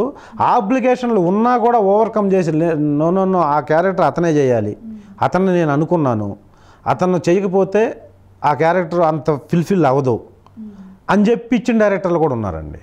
అలా ఇవ్వటం వల్లే ఒక ప్రస్థానంలో నేను ఒక క్యారెక్టర్ చేయగలిగాను, దుర్గా అని ఒక క్యారెక్టరు. అలా అనుకొని ఇస్తేనే మిర్చిలో నేను ఒక పెద్ద క్యారెక్టర్ చేయగలిగాను. అలా యజ్ఞంలో చాలా గోపిచంద్కి ఆపోజిట్ క్యారెక్టర్ చేశాను. దిల్లో అసలు నేనేంటో ప్రూవ్ కాకుండానే వినాయక్ గారు ఐస్ బాగున్నాయి ఇతనికి ఇచ్చి చేపిద్దామని ఇచ్చారు. ఇవి అలా ఇవ్వకపోతే ఇక్కడ దాకా రాలేమండి. అలా ఇచ్చినవి కూడా ఉన్నాయి. అలా ఇచ్చినవి ఉన్నాయి. ఆబ్వియస్లీ ఏదో రికమెండేషన్ వల్ల పోయినాయి ఉన్నాయి, పెద్ద పెద్ద ఆర్టిస్టులకి పోయినాయండి. నేనేముంది నథింగ్, నాకు పోవటం ఏంది. చాలామంది ఆర్టిస్టులకి చాలా రకాల సర్కమ్స్టెన్సెస్ అక్కడ ప్లస్ అయ్యి అదే ప్లస్ అవుద్ది, అదే మైనస్ అవుద్దండి. ఇవన్నిటికీ బ్రెయిన్ అలా పెట్టుకొని ఉండాలండి. ఇండస్ట్రీకి వచ్చే ముందు అవన్నీ రెడీగా ఉండాలన్నమాట. ఏదైనా పర్వాలేదు, ఏది జరిగినా పర్వాలేదు నాకు మెంటల్గా ఫిక్స్ అయి ఉండాలి అంతే.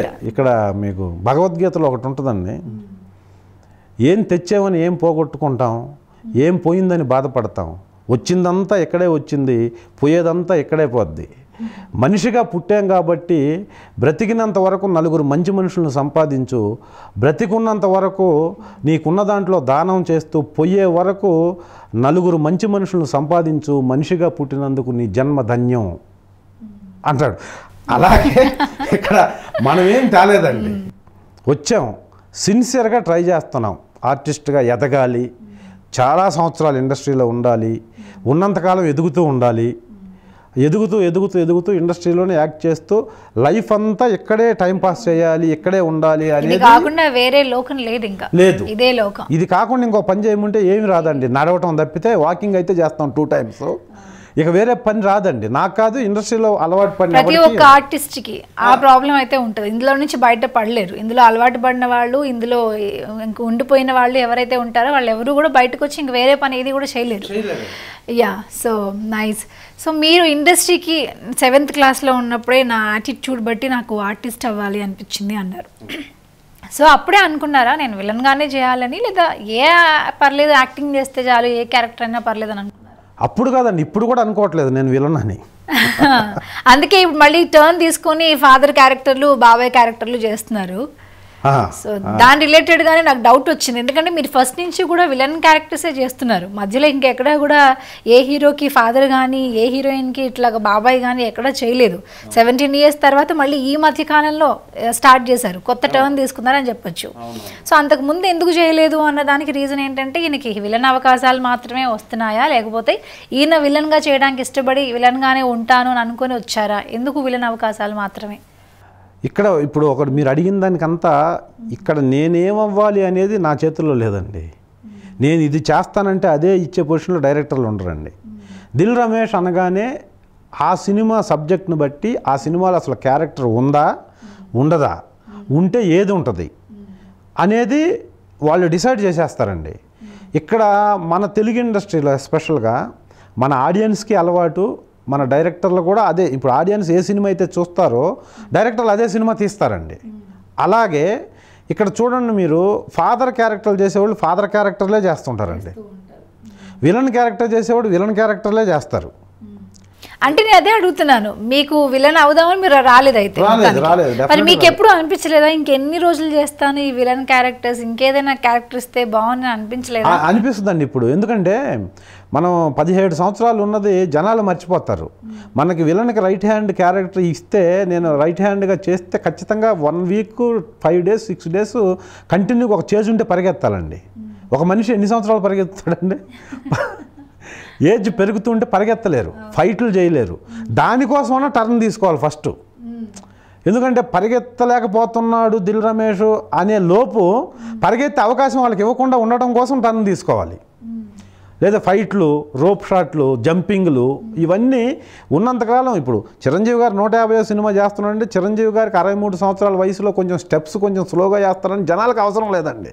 చిరంజీవి సినిమా చేస్తున్నాడు, స్టెప్స్ ఛాలెంజ్ సినిమాలు ఎలా చేశాడో అలాగే చేయాలి ఇప్పుడు కూడా. వాళ్ళ పాయింట్ ఆఫ్ వ్యూ అది. చిరంజీవి గారికి ఏజ్ వచ్చింది, ఆయన కొంచెం స్లో చేసినా మనం టికెట్ కొనుక్కుపోయి చూద్దాం, ఈయన 63 సంవత్సరాలు కదండి, వాళ్ళకి అవసరం లేదండి. అంటే మనకి విలన్ క్యారెక్టర్ ఇస్తే పరిగెత్తేది ఉంటే అందరికంటే ముందు పరిగెత్తుతూనే ఉండాలా. ఎందుకు పరిగెత్తట్లేదంటే పరిగెత్తలేనప్పుడు డైరెక్టర్లు ఇవ్వరండి క్యారెక్టర్లో. సో ఆ పరిగెత్తలేని వయసు మనకు వస్తుందని తెలిసి మనం ఏదో ఒక రకంగా కష్టపడి టర్న్ తీసుకుంటే ఇంకొక 10 సంవత్సరాలు ఇండస్ట్రీలో ఉండగలం. సో ఆ ఉద్దేశంతో టర్న్ తీసుకుంది, అవకాశాలు వచ్చి కాదు. ఇప్పటికి ఇంకొక 10 సంవత్సరాలు అయినా ఇంకొక 5 సంవత్సరాలు అయినా అన్నీ బాగుంటే అందుకేనండి పరిగెత్తుతాను నేను. ఎందుకంటే ఇంతకుముందు చెప్పినట్టు మీకు ఆత్మాభిమానం చంపుకోకుండా ఆత్మస్థైర్యంతో ఈ సెల్ఫ్ ఇది లూజ్ కాకుండా, సెల్ఫ్ రెస్పెక్ట్ లూజ్ కాకుండా ఎందుకు ఉండాలి అన్నానంటే లాంగ్ రన్లో ఇదేనండి అవసరం. ఇప్పుడు అన్నీ లూజ్ అయిపోయి అన్ని అలవాట్లు మనకు వచ్చేస్తే మనం హెల్తీగా ఉండలేరండి. ఆర్టిస్ట్ కాదు, ఏ మనిషి ఉండలేడు. ఇప్పుడు మనకి బ్రేక్ అనేది ఇంకొక 15 సంవత్సరాల తర్వాత వచ్చింది అనుకోండి. నాకు బ్రేక్ అంటే ఏం లేదండి, రోజుకి ₹1,00,000 ఆర్టిస్ట్ తీసుకున్నాడంటే బ్రేక్ వచ్చినట్టు. For the financial point of వ్యూలో డిమాండ్ ఉంది ఆర్టిస్ట్. నాకు 15,000 పర్ డే, 20,000 నాకు 25,000 ఇస్తున్నారు అంటే నేను అంత వర్త్ అయితేనే కదా ఇస్తారు. సినిమా ఇండస్ట్రీలో ఎవరు మన మీద ₹1 కూడా స్పేర్ చేయరండి. మనం అవసరం లేకపోతే ₹1 కూడా మనకు పెట్టరు. మనం అవసరం ఉన్నప్పుడు ₹1 కూడా మనం లూజ్ అవ్వం. ఇది అనుభవం నేర్పిన గుణపాఠం అండి ప్రతి ఒక్కళ్ళకి. మనం 20,000 తీసుకునేటప్పుడు 19,000 ఇస్తాను అంటే కూడా నాకెందుకు 20,000 వేరే సినిమా వాళ్ళు ఇచ్చారు కదా మీరెందుకు ఎవరని క్వశ్చన్ చేస్తాడు. మనం 20,000 తీసుకునేటప్పుడు 25,000 అడిగితే 21,000 కూడా ప్రొడ్యూసర్ ఇవ్వడు.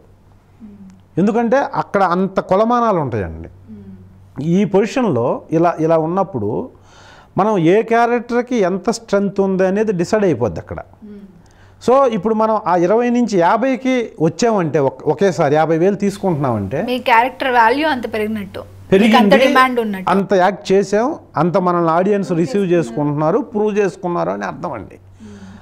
అంత బిజీగా ఆర్టిస్ట్ అయ్యాడు అంటే వాడు చాలా వర్క్ చేసినట్టు. సో ఇంకొకటి ఏంటంటే అంత బిజీగా ఆర్టిస్ట్ అయితే టైం ఉండదండి ఇంకేం చేయటానికి. ఏమి ఇప్పుడు హెల్త్ కాపాడుకోవడానికి వాడానికి టైం లేకపోతే అక్కడి నుంచి డిగ్రేడ్ స్టార్ట్ అయిపోద్ది ఆర్టిస్ట్కి. మీరు అందుకే సడన్గా బాగా బ్రేక్ వచ్చిన ఆర్టిస్టుల ఫేస్లో డిఫరెన్సెస్ తెలిసిపోతాయి. అంటే ఒక 5 సంవత్సరాలు ఒక చాలా కష్టపడ్డాడు 15 సంవత్సరాలు అలాగే ఉంటాడు మనిషి. బాగా బిజీ అయిపోయిన తర్వాత 3 సంవత్సరాల్లోనే అతను చాలా మారిపోయి ఉంటాడు. కారణం ఏంటంటే హెల్త్ చూసుకునే అంత టైం కూడా ఉండదు వాళ్ళకి, ఉండదు, ఇంకా అంత బిజీ అయిపోతారు. 24 అవర్స్లో 2 షిఫ్ట్లు పనిచేస్తుంటారు, డబ్బులు అయితే వస్తుంటాయి, అన్నీ బాగుంటాయి, కానీ ఫిజికల్గా చేంజ్ అయిపోతారు. అందుకని నేనేమనుకుంటాను అంటే బేసిక్గా నాకు ఇంతవరకు సడన్లీ టాప్ పొజిషన్లోకి వెళ్ళకపోవటం వల్ల నేను ఇలా ఉన్నానండి. ఇప్పుడు టాప్ పొజిషన్లోకి వెళ్ళుంటే ఇప్పుడు ఇందాక ఒక ఫస్ట్లో బిగినింగ్లో చెప్పాను, ఈరోజు బిజీగా ఉన్నవాళ్ళు రేపు ఖాళీ అవ్వాల్సిందే ఇండస్ట్రీలో. ఈరోజు బిజీగా లేని వాళ్ళు బిజీ అవ్వాల్సిందే సిన్సియర్గా నమ్ముకొని ఉంటే. ఆ ఖాళీ అయితే బిజీ అయిన తర్వాత ఖాళీ అయ్యే టైం చాలా తక్కువ టైంలో ఉంటే ఖాళీ అయిన తర్వాత ఏంటి, నేను నాకు ఆర్టిస్ట్ అనే ముద్ర పడిన తర్వాత నేను బయటికి వెళ్ళి వేరే పని చేయలేను. డబ్బులు మాత్రం ఉంటాయి, హ్యాపీగా ఉంటాడు, కానీ పని ఉండదు. పని లేనప్పుడు అది నరకం అండి. ఇప్పటిదాకా చాలా బిజీగా పనిచేసి క్యారెక్టర్ లేకపోతే ఒకసారి ఆడికి మొత్తం వరల్డ్ మొత్తం శూన్యంగా అసలు ఇంకా నేనేం చేయాలనే ఫ్రస్ట్రేషన్లోకి వెళ్ళిపోతాడు. కాబట్టి మీకు ఇలా వచ్చే చిన్న చిన్న అవకాశాలే మంచిది అని మీరు మీ ఉద్దేశమా? ఇలాంటి అవకాశాలే అంటే ఐ మీన్ అలా అని కాదు, ఇలా ఉండబట్టే నేను ఇంకా కొనసాగుతూ ఉన్నాను, ఇలాంటి అవకాశాలు వస్తుంటే ఇంకో 10 ఏళ్ళు నేను ఇండస్ట్రీలో ఉంటాను. ఒకేసారి బ్రేక్ వస్తే 2 ఏళ్లలోనే మొత్తం కెరీర్ అయిపోవచ్చేమో, చెప్పలేము కదా. అది నేను ఇప్పుడు మీ ఛానల్ తరఫున నాలాగా ట్రై చేసే ప్రతి ఆర్టిస్ట్కి నేను చెప్పేది ఏంటంటే పాజిటివ్గా ఉందాం, ఎనర్జీగా ఉందాం. ఇప్పుడు బ్రేక్ రాకపోతే రేపు వస్తుంది, రేపు రాకపోతే ఎల్లుండి వస్తుంది. వచ్చేదాకా మనం లైఫ్ని చక్కగా డిజైన్ చేసుకోవాలి. అంటే మనకున్న దాంట్లోనే మనం హెల్తీగా ఉందాం, కష్టపడదాం, వచ్చిన క్యారెక్టర్లు అంతా చేసుకుంటూ వెళ్దాం. ఎప్పుడో ఒకసారి ఇస్తారా డైరెక్టర్లు, యోగి ఎక్కడ పోతారు, మనమే ఉన్నాం ఇండస్ట్రీలో, ఎవరు లేరు, ఇంకా డెఫినెట్గా వస్తుంది. We have one day. అయితే అది వచ్చిందాక మనం ఉండాలి అంటే ఓపిక్గా వెయిట్ చేయాలి, హెల్తీగా ఉండాలండి. ఫస్ట్ బ్రేక్ రాకపోతే ఇప్పుడు నేను నెలకి 15 రోజులు ఖచ్చితంగా వర్క్ చేస్తానండి. మిగతా 15 డేస్ హెల్త్ మీద కాన్షియస్ ఉంటుంది. ఎందుకంటే నేను ఇలాగే ఉండాలి. దిల్ రమేష్ అనేవాడిని పిలిస్తే బాగున్నాడు ఇతనికి ఇద్దాం అని ఇప్పుడు అనుకోవాలి, ఇంకొక 4 years తర్వాత కూడా అనుకోవాలి డైరెక్టరు. అప్పటి వరకు నేను కష్టపడతాను ఉంటా. ఇప్పుడు వచ్చింది అనుకోండి, సపోజ్ ఇప్పుడు నాకు పెద్ద బ్రేక్, నేను ఇప్పుడు 2-3 సినిమాలు మీరు అన్నట్టు చేస్తున్నానండి. హీరోయిన్కి బాబాయ్ క్యారెక్టర్ ఒకటి చేస్తున్నాను, హీరోకి ఫాదర్ క్యారెక్టర్ ఒకటి చేస్తున్నా. ఒక పందెం కోడిలో హీరో ఫాదర్ లాగా, ఊరు ప్రెసిడెంట్, చాలా ఫోర్స్గా ఉంటుంది క్యారెక్టర్. సో ఇన్ని రోజుల తర్వాత బ్రేక్ వచ్చే క్యారెక్టర్ అనుకోవచ్చా? అంటే అది ఆడియన్స్ చెప్పాలి రిలీజ్ అయిన తర్వాత. అవును, సరైన టైంలో రిలీజ్ అవ్వాలి, రిలీజ్ అయ్యి ఆ సినిమా పెద్ద హిట్ అవ్వాలి, హిట్ అయ్యి మా డైరెక్టర్లు అందరూ చూడాలి, చూసిన తర్వాత ఇతను యాక్సెప్టబుల్ చేసాడు అలాంటి క్యారెక్టర్. ఇక్కడ ఏంటంటే అండి అందరూ డైరెక్టర్లు పరిచయమే, అయితే మనం అక్కడ ప్రూవ్ చేసుకున్న తర్వాత డేర్ చేస్తారండి. ఇది ఎందుకంటే ముందే ప్రయోగం ఎందుకు చేయాలి, ఇచ్చిన తర్వాత మనం ఫెయిల్ అవుతాము అన్న భయం వాళ్ళలో కూడా ఉంటుంది. డెఫినెట్గా పర్ డే లక్షల్లో ఖర్చు అండి సినిమా షూటింగ్ అంటే. పర్ అవర్ కొన్ని వేల రూపాయలు ఖర్చు అయిపోద్ది. సో ఎవరు చేయని ప్రయోగం మనం ఎందుకు చేయాలి? ఆబ్వియస్లీ ప్రతి ఒక్కడు అదే అనుకుంటాడు కదండి. అందరూ వెళ్ళే రోడ్లోనే మనం వెళ్దాం, ఇటు పక్క నుంచి వెళ్ళిపోయి ఆ రోడ్లో కలుద్దామని ఎవడు అనుకుంటాడండి? అటు వెళ్తే రిస్క్ ఏమో, ఎవరు వెళ్ళట్లేదు కదా, మనం ఎందుకు వెళ్తాం అటు అనేది ఆబ్వియస్లీ హ్యూమన్ థింకింగ్. అది ప్రతి మనిషికి ఉండే నేచర్. అది ఎవడో ఎప్పుడో అనుకుంటాడండి, అతను దొరకట్లేదు నాకు, అతను ₹1,00,000 అడుగుతున్నాడు రోజుకి, 10,000 15,000 ఇచ్చి ఎవరిని పెడదాం, ఎవరు మనకి హెల్ప్ చేస్తారని ఎవరన్నా అనుకుంటే, ఆ అనుకున్న క్యారెక్టర్కి నాలాంటి సూట్ అయితే, నేను ఆ రెమ్యునరేషన్కి ఒప్పుకుంటే, నాకు ఆ క్యారెక్టర్ ఇస్తే, అది నేను చేసి ఆ సినిమా రిలీజ్ అయ్యి ఆ సినిమా హిట్ అయితే నా లైఫ్ అక్కడి నుంచి వేరేగా ఉంటుందండి. అంటే దీనికి అంత కష్టపడాలండి, పడితేనే ఆ సాటిస్ఫాక్షన్ ఉంటుంది. ఎందుకంటే రూపాయి కంటే రూపం గొప్పది, 100ల కంటే వాయిస్ గొప్పది, వేల కంటే వినయం గొప్పది, లక్షల కంటే లక్ష్యం గొప్పది, కోట్లకున్న కొనలేని కళాకారుడి జీవితమే గొప్పది. ఇంత గొప్పదండి కళాకారుడు అంటే, ఇంత గొప్ప వ్యక్తి. నీకు ఒక్కసారి నువ్వు ఐడెంటిఫై అయ్యావు అంటే నీ వెనక డబ్బులు వచ్చేస్తాయండి. నీకు డబ్బులు వచ్చి నువ్వు పెద్ద కారుల్లో యాజ్ అన్ యాక్టర్గా ఉండి తిరుగుతున్నావంటే నీకు పెద్ద ఐడెంటిటీ వచ్చినట్టే. నువ్వు కారు ఆపి ఎక్కడన్నా ఒక చోట టీ తాగుతుంటే 10 మంది సార్ మీరు ఇక్కడ టీ తాగుతున్నారు ఏంటి అని అడిగే రేంజ్లో ఉంటేనే నువ్వు ఆ ప్రొఫెషన్ నమ్ముకొని నువ్వు కారులో తిరగలవండి. ఇక్కడ ఈ రెండు అంటే ఐడెంటిటీ ప్లస్ ఫైనాన్షియల్ ఫిట్నెస్, ఈ రెండు ఏకకాలంలో ఒకే టైంలో వచ్చే ఫీల్డ్ ఏదన్నా ఉందంటే ఫస్ట్ సినిమా ఫీల్డ్ అండి ప్రపంచంలో. రెండు పాలిటిక్స్ అండి. పాలిటిక్స్లోకి మనం వెళ్ళలేం, అది అది అది పెద్ద పెద్ద ముళ్ళ కంప. అది దాంట్లోకి మనం ఈజీగా వెళ్ళగలిగింది నేను కాదండి, ఆల్ ఓవర్ ఈ తెలుగు రాష్ట్రాల్లో ఉన్న ప్రతి ఒక్క మనిషి రాగలిగింది. వచ్చి సిన్సియర్గా ఉంటే, క్యారెక్టర్ ఉంటే, క్యాలిబర్ ఉంటే, నటుడు అవ్వాలి అనుకుంటే ఖచ్చితంగా అవ్వగలిగి ఐడెంటిటీ తెచ్చుకోగలిగి అన్ని విధాల బ్రహ్మాండంగా ఉండగలిగిన ఫీల్డ్ ఇది ఒక్కటేనండి. అయితే అలాంటి ఫీల్డ్లో 5 ఏళ్ళు కష్టపడ్డాను, 10 ఏళ్ళు కష్టపడ్డాను, నాకు ఇంకా సరైన బ్రేక్ రాలేదు, నాకు ఎవరు అవకాశాలు ఇవ్వట్లేదు, నన్ను గుర్తించట్లేదు, నన్ను ఐడెంటిఫై చేయలేదు, అసలు తెలుగు వాళ్ళని ఎంకరేజ్ చేయట్లేదు, అందరూ బయట లాంగ్వేజ్ వాళ్ళని తెచ్చుకుంటున్నారు అని మనం ఊరకే ఉంది కదా అయిపోకుండా డిప్రెస్ అవ్వకుండా మనం మాట్లాడొచ్చు కదా అని మాట్లాడితే కరెక్ట్ కాదండి. నా ఉద్దేశం, this is only my opinion, నా ఒపీనియన్ మాత్రమేనండి ఇది. ఎందుకంటే ప్రతి ఒక్కడికి ఒక డైరెక్టర్ అంటే డైరెక్టర్కి ఒక బార్డర్ ఉంటుందండి. ఆ బార్డర్ దాటి అతను వెళ్ళలేడు. ఆ పరిధిలోనే ఎవరిని తీసుకోవాలి ఎవరిని తీసుకోకూడదు ఏంటి అనేది ఇది వాళ్ళకి ఆ వ్యూ ఉంటుంది కాబట్టి అది మనం కూడా పట్టలేము. ఎందుకంటే ఇప్పుడు తెలుగు వాళ్ళు ఉన్నారండి, తెలుగు వాళ్ళు తమిళకి వెళ్ళి యాక్ట్ చేస్తున్నారు, కర్ణాటకకి వెళ్ళి యాక్ట్ చేస్తున్నారు. కాకపోతే ఒకటి మాత్రం నిజం అండి, మనకి తెలుగు ఏతర నటీనటులు అంటే మనకు ప్రేమ ఎక్కువ అండి.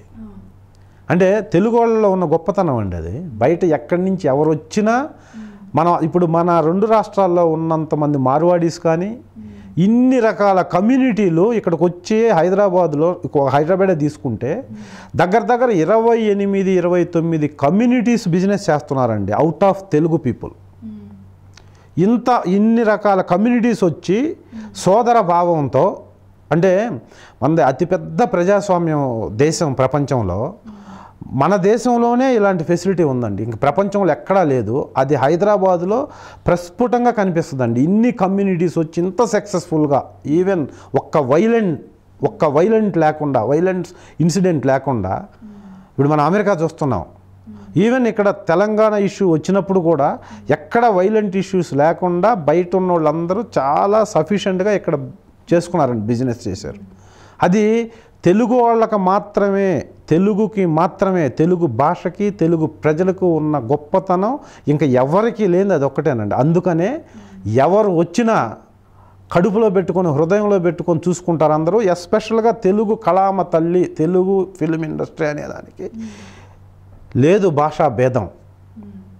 అందుకోసమని ప్రతి ఒక్క ఆర్టిస్టు తెలుగుని ఆదరిస్తారండి. తెలుగు అంటే వాళ్ళు పడి చచ్చిపోతారు, హిందీ నుంచి వచ్చినా, కర్ణాటక నుంచి వచ్చినా, తమిళనాడు నుంచి వచ్చినా. ఎందుకంటే వాళ్ళకి చాలా చేసే విధానము అది వాళ్ళకి నచ్చుద్దండి. మనకి ఇంకా సౌత్లో ఎస్పెషల్గా మన ఇండస్ట్రీలో మనం ప్రేమించినంతగా వేరే భాషా నటుల్ని ఇంకా ఏ రాష్ట్రంలోనూ ప్రేమించరు, తీసుకోరండి. అది నిజం, అది మనకి ఉంది మొదటి నుంచి. మనం వాళ్ళని తీసుకోకుండా దానికి రీప్లేస్మెంట్ దిల్ రమేష్, ఆ ఆర్టిస్ట్కి రీప్లేస్మెంట్ దిల్ రమేష్ అయ్యాడు అనేది మనం తెచ్చుకోవాలండి. అది ఎలా తెచ్చుకుంటాం అనేది ఎవరిలో వాళ్ళకే తెలియాలి. అది వాళ్ళలో వాళ్ళే జాగ్రత్తలు, మీరు ఎందుకంటే హెల్త్ కాన్షియస్ తీసుకోవాలి, ఆ పేషెన్స్ ఉండాలి, అవన్నీ ఉండాలండి. కేర్లెస్ గా ఉండకుండా ఓపిక ఉండాలి. ఇండస్ట్రీలో ఉండాల్సింది ముఖ్యంగా ఓపిక. అంతేనండి, ఓపిక. ఇక్కడ మీకు ఒక విషయం చెప్పాలండి, భారతదేశంలో అతి తెలివైన వ్యక్తి ఐఏఎస్ కలెక్టర్ అండి. ఇప్పుడు యూపీఎస్సీ ఎగ్జామ్స్ అంటారు అట్ని. యూపీఎస్సీలో ఐఏఎస్, ఐపీఎస్, ఐఆర్ఎస్, ఐఎఫ్ఎస్ ఇన్ని ఉన్నాయండి. ఇప్పుడు అది కూడా నేను కలెక్టర్ అవ్వాలి అనుకుంటే ఒక ఫార్మేట్ ఉంటుందండి. 18 గంటలు చదవాలి, పలానా లైబ్రరీకి వెళ్ళాలి, పలానా బుక్స్ ఉంటాయి. ఐఆర్ఎస్ అవ్వాలంటే ఇది.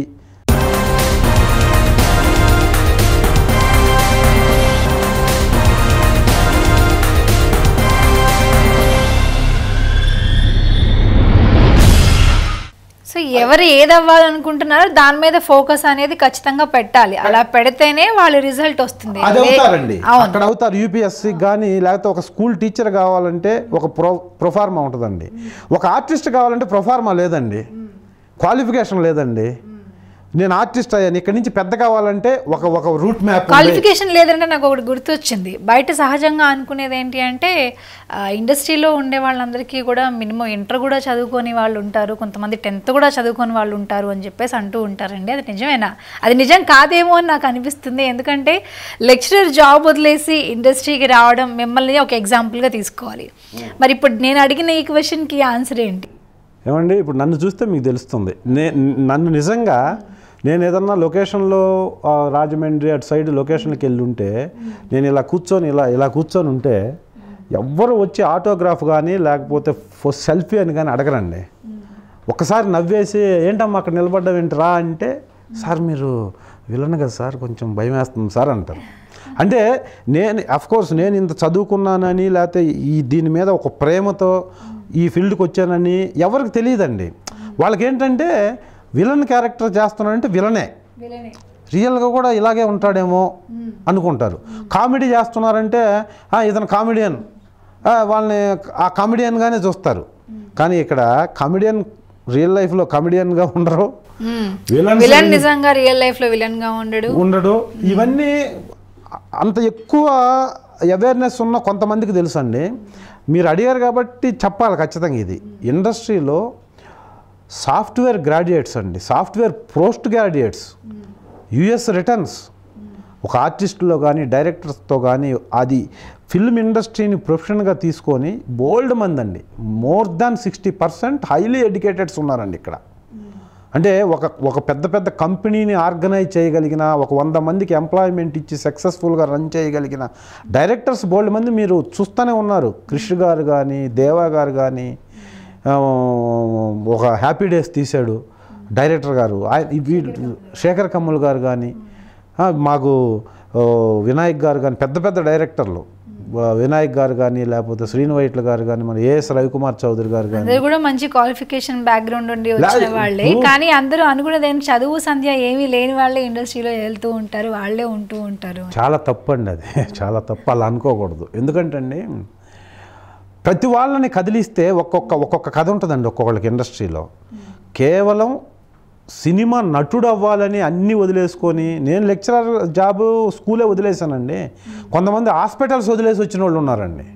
ఎంబీబీఎస్ చేసి ఎంఎస్ చేసి సర్జన్స్గా వదిలేసి వచ్చిన వాళ్ళు ఉన్నారండి.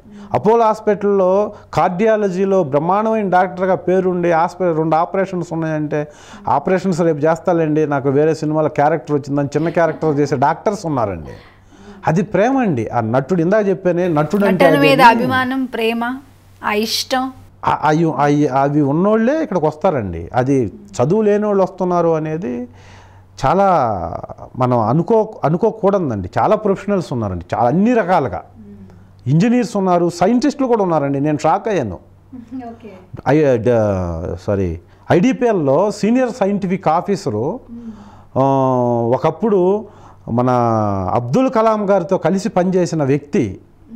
అబ్దుల్ కలాం గారు శాటిలైట్స్ కనిపెట్టేటప్పుడు స్టంట్స్ అండి, మనకి భారతదేశంలో 85,000 90,000 పెట్టి హార్ట్ అటాక్ వస్తే స్టంట్స్, మనం ఫారిన్ స్టంట్స్ వాడుతుంటే దానికి రియాక్ట్ అయ్యి 30,000లో స్టంట్ కనిపెట్టిన మొట్టమొదటి మహానుభావుడు అండి అబ్దుల్ కలాం గారు. ఆయనతో కలిసి పనిచేసిన ఒక సైంటిస్టు సినిమా యాక్టర్గా డ్యూటీలకి లాంగ్ లీవ్ పెట్టి వచ్చి సినిమా యాక్టర్గా పనిచేస్తుంటే నాకు అబ్దుల్ కలాం ఫ్రెండ్ అండి. నేను అబ్దుల్ కలాంతో కలిసి ఈ ప్రాజెక్ట్లో ఒక మిసైల్ కనిపెట్టడంలో ఉన్న 480 మందిలో నేను పనిచేశానండి. నాకు ఆయన అతి దగ్గరగా నేను ఆయన్ని చూశాను, ఆయనతో మాట్లాడేవాళ్ళం, మేము టీంలో వర్క్ చేసామని చెప్తే నిజంగా రోమాలు అలా లేచి నిలబడియండి. మీరేంటి సార్ యాక్టర్ అంటే, నాకు ప్రేమ సార్, ఆర్టిస్ట్ కావాలని, నాకు ఎవరు ఇవ్వట్లేదు సార్ అని ఆయన అంటే, అది అసలు ఓకే మనం రైట్ ఫీల్డ్లో ఉన్నాం, మనం కరెక్టే, మనం ఏది సంపాదించినా ఇది మాత్రం సంపాదించి ఉండలేదు, నేను కరెక్ట్గా వచ్చాను సార్ నేను ఇలా చెప్తే, మీరు అన్నీ వదిలేసినా రికగ్నైజ్ అయ్యాడు సార్, నాకు ఆ రికగ్నైజేషన్ కూడా రావట్లేదు ఎన్నున్నా అని ఆయన అంటే, ఆర్టిస్ట్ ఎక్కడున్నట్టండి? చాలా ఫీలింగ్ అనేది చాలా గొప్ప ఎక్స్పీరియన్స్ అండి అది. అంటే మనం వచ్చాం అనవసరంగా ఫీల్డ్లో ఉంటే ఫీలింగ్ లేకుండా అనుకున్నది సాధించాను, కరెక్ట్ ఫీల్డ్లోకి వచ్చాను, నేనేం తప్పు చేయలేదు అన్న ఫీలింగ్ అయితే మీకు అప్పుడు గట్టిగా అంటే నాకు ఎప్పుడు ఉంటుంది. బట్ అలా ఇలాంటి వాళ్ళని చూసినప్పుడు ఏమనిపిస్తూ ఉంటే నిజమే నేను చేసిన తప్పు అయితే కాదు. ఇప్పుడు ఎవరైతే మిమ్మల్ని అంటారో వాళ్ళందరికీ సమాధానంగా ఎగ్జాంపుల్ గా వీళ్ళని చూపించండి. ఎస్పీలు డిఎస్పీలు వస్తారండి, నిలబడి ఉంటారు వాళ్ళు, సార్ మీరు ఏమండి నేను సౌత్ జోన్ ఎస్పీనండి, ఏదో ఒక క్యారెక్టర్ ఉందంటే డైరెక్టర్ గారు పిలిచారండి వచ్చాను అంటే, అరే మీరు ఎస్పీలో డిఎస్పీ అంటే వాళ్ళ అండర్లో ఎంతమంది సిఐలు ఉంటారు, ఎంతమంది ఎస్ఐలు ఉంటారు, వాళ్ళ వింగ్ ఎంత ఉంటుంది, వాళ్ళు వచ్చి నిలబడి ఉంటారండి ఒక్క సీన్లో యాక్ట్ చేయడం కోసం. చాలా మంది ఆర్టిస్ట్కున్న వాల్యూ అలాంటిది, ఆర్టిస్ట్కున్న ఇది అందుకేనండి అంత వాల్యూ ఉంది కాబట్టి సోషల్ రెస్పాన్సిబిలిటీ కూడా మా మీద ఉంటుందండి.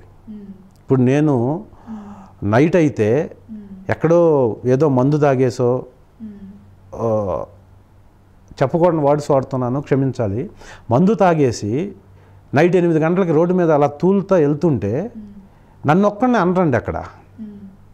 ఈ నటులు ఈ ఇంతే, ఏమీ లేనప్పుడు ఏమో చాలా జాగ్రత్తగా ఉంటారు, కొంచెం ఫేమ్ వచ్చేసరికి డబ్బులు వచ్చేసరికి వీళ్ళు ఏడుస్తుంటారు అంటారండి. అది మొత్తం ఇండస్ట్రీని అంటారండి. అందుకని నేను అనుక్షణం ఎక్కడ ఎలా ఉన్నా కూడా చాలా జాగ్రత్తగా ఉండాలి. ఎందుకు, వన్స్ నేను యాజ్ ఏ రికగ్నైజ్డ్ ఆర్టిస్ట్ కాబట్టి నేను ఏం చేసినా, బయట రోడ్డు మీదకి వెళ్ళి నేను ఏం చేసినా అట్లీస్ట్ 10 మంది ఉంటే ఒకళ్ళిద్దరన్నా దాన్ని ఐడెంటిఫై చేస్తారండి, గమనిస్తుంటారు. అది గమనించేటప్పుడు నేను స్లిప్పర్స్ వేసుకొని రోడ్డు మీద నడవచ్చు అండి, లేకపోతే లుంగి కట్టుకొని రోడ్డు మీద నడవచ్చు.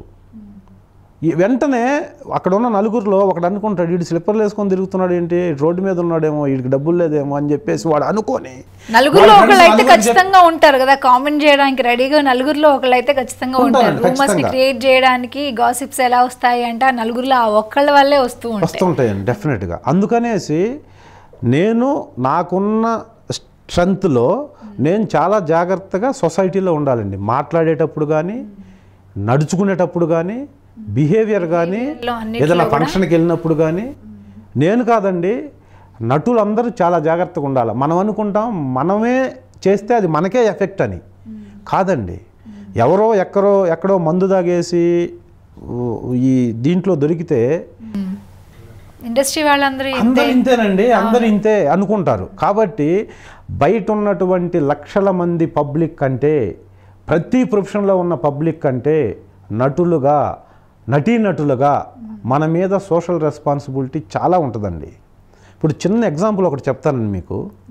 నాకు 90లో డిగ్రీ అయిపోతే 2011లో అంటే 24 సంవత్సరాల తర్వాత మా డిగ్రీ క్లాస్మేట్స్ అంతా కలిసామండి మేము 2011లో ఫస్ట్ టైం. 24 ఇయర్స్ తర్వాత ఎవరు ఎలా ఉంటారో తెలీదు. యుఎస్ నుంచి కూడా వచ్చారు. మొత్తం 68 మెంబర్స్ అటెండ్ అయ్యారండి. మా ఊర్లో సేమ్ కాలేజీలో సేమ్ క్లాస్ రూమ్లో మళ్ళీ 68 మెంబర్స్ 2011 జూన్ 28వ తేదీన అసెంబ్లీ అయ్యాం మేము. 90 మార్చి 28కి మాకు ఎగ్జామ్స్ స్టార్ట్ అయినాయి. అయిపోతే ఒక్కొక్కరిని చూసి ఆ రోజు ఎవరు ఎలా ఉంటారు, కొంతమంది బాల్డ్ హెడ్, కొంతమంది హెవీగా ఉన్నారు, కొంతమంది లీనీగా అయిపోయారు, లేడీస్ అందరూ వస్తే ఆ రోజు ఒక 1 డే ఎలా అయిపోయిందో తెలియదండి.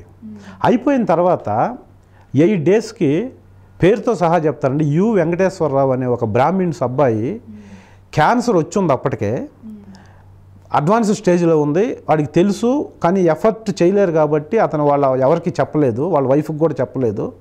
సఫర్ అయ్యేసి ఆ ఫంక్షన్కి వచ్చాడు. వచ్చిన తర్వాత కరెక్ట్గా 45 డేస్కి చనిపోయాడండి అతను. క్యాన్సర్ అడ్వాన్స్డ్ అయిపోయి వాళ్ళ వైఫ్ పంపించేసి, ఎథిక్స్ లేవు, అది ఒక సపరేట్ ఎపిసోడ్ అండి. అసలు పంపించేసింది, ఇంట్లో నుంచి పంపించేసి, అమ్మ బ్యాంక్ ఎంప్లాయ్ మళ్ళీ అతను వచ్చి వాళ్ళ మదర్ వాళ్ళ దగ్గర ఉండి చనిపోయాడు. చివరికి చనిపోతే అండి 2 months తర్వాత తెలిసింది మాకు. ఆ డైరీలో ఏదో దిల్ రమేష్ అన్న అని రాసుకొని ఉంటే వాళ్ళ సిస్టర్ నాకు ఫోన్ చేసి, ఈ మధ్యలో మేము చాలాసార్లు ఫోన్ చేస్తే తీయలేదు.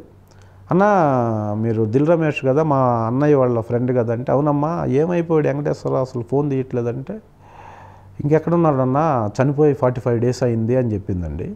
బ్రాహ్మిన్స్ వాళ్ళు, ఒక తమ్ముడు మెంటల్లీ హ్యాండిక్యాప్డ్ తమ్ముడు, అబ్బాయికి మ్యారేజ్ లేదు, 83 years ఓల్డ్ వాళ్ళ మదరు, వాళ్ళిద్దరు ఉంటారండి ఇంట్లో.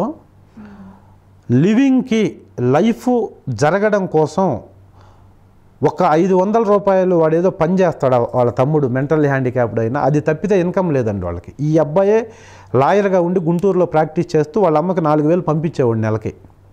ఇప్పుడు అబ్బాయి చనిపోయాడు. అబ్బాయి చనిపోయాడు అన్న బాధ కంటే నేను వీడిని ఎలా పెంచాలి, ఎలా బతికించాలి అనే బాధతో ఆమె ఏడుస్తుండేది ఆ 45 days మాకు తెలిసేటప్పటికి. మాకు తెలిసిందండి. తెలిసి ఆమె కూడా మాకు చదువుకునేటప్పుడు బాగా తెలుసు. అంటే ఆర్టిస్ట్గా నా స్ట్రెంగ్త్ ఏంటి అని చెప్పడం కోసం చెప్తున్నానండి ఇది.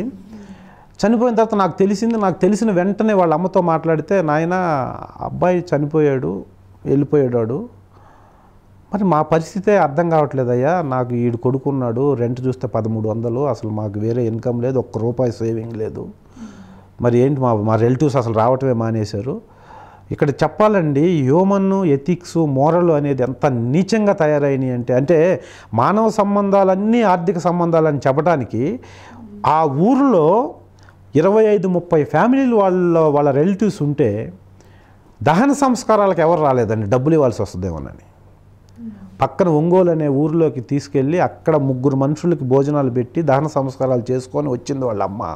ఇది తెలిసిన తర్వాత అండి ఒకే ఒక్క ఫోన్ కాల్ అండి, ప్రతి ఒక్క మా క్లాస్మేట్ ప్రతి ఒక్కరికి ఒక్కసారి ఫోన్ చేసి ఒకే ఒక SMS పెడితే 48 hours మేము ఒక అకౌంట్ క్రియేట్ చేస్తే మా ఊరిలో SB అకౌంటు కరెక్ట్గా 48 hours 78,000 బ్యాంకులో డిపాజిట్ అయినాయండి.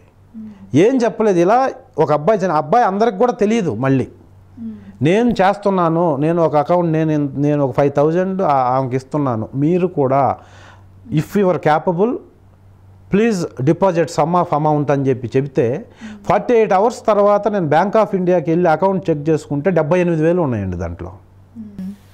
కేవలం మీరు చెప్పడం వల్ల మీ మీద రెస్పెక్ట్తో వాళ్ళు మీ మాటకి గౌరవం ఇచ్చి, అంటే ఒక రమేష్ అనేవాడు ఒక యాక్టర్ అయ్యాడు. ఇంకొకళ్ళు చెబితే తెలియదండి, ఒక్కసారి మీట్ అయ్యాం, పేర్లు కూడా తెలియదు సరిగ్గా ఎవరికి. సో అలాంటిది మీరు చెప్పిన వెంటనే విన్నారు అని అంటే మీకు ఆ గుర్తింపు ఎలా వచ్చింది అంటే ఒక ఆర్టిస్ట్ అవడం వల్లే ఆ గుర్తింపు వచ్చింది. చెప్పారు, రమేష్ నువ్వు చెప్తున్నావు, నువ్వు యాక్టర్ అయ్యావు, నువ్వు ఎందుకు చెప్తావు, నిజంగా చనిపోయాడు అని చెప్పేసి ఇచ్చేస్తే 72 hours వెళ్ళి 1,05,000 రూపాయలు చెక్ బ్యాంక్ ఆఫ్ ఇండియాలో బ్యాంకర్స్ చెక్ తీసి ఫిక్స్డ్ డిపాజిట్ చేసి ఆ చెక్ తీసుకెళ్ళి ఒక 10 మందిని కలిసి వాళ్ళ ఇంట్లో ఇస్తే ఇప్పటికి కూడా ఆ బ్యాంక్ ఆఫ్ ఇండియాలో ఫిక్స్డ్ డిపాజిట్ తీసేసి ఊర్లో ఒక పెద్దగా ఉండే ఒక అతను ₹3 ఇంట్రెస్ట్కి తీసుకున్నాడు ఆ డబ్బులు, కేవలం వీళ్ళ కోసం తీసుకొని పర్ మంత్ 3,600 3,700 వాళ్ళ ఇంటికి వచ్చి ఇస్తాడు. ఇప్పటికి కూడా ఇప్పుడు 5th year రన్నింగ్ అండి. ఆ డబ్బులతోనే ఆమె బ్రతుకుతుంది. ఇప్పుడు మేము వెళ్తే మేము చేసింది చాలా చిన్న హెల్ప్ అండి.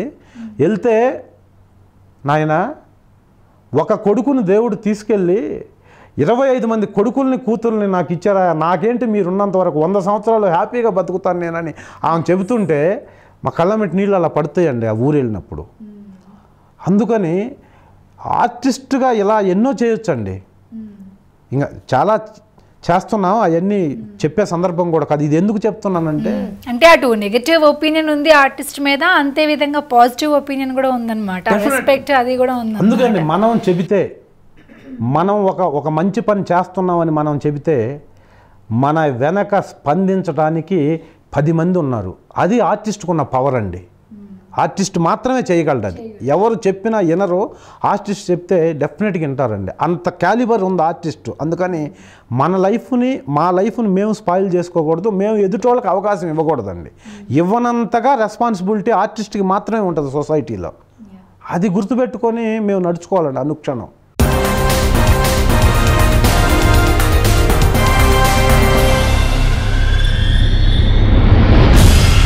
చాలా విషయాలు తెలుసుకున్నాను ఈరోజు నేను మీ దగ్గర నుంచి.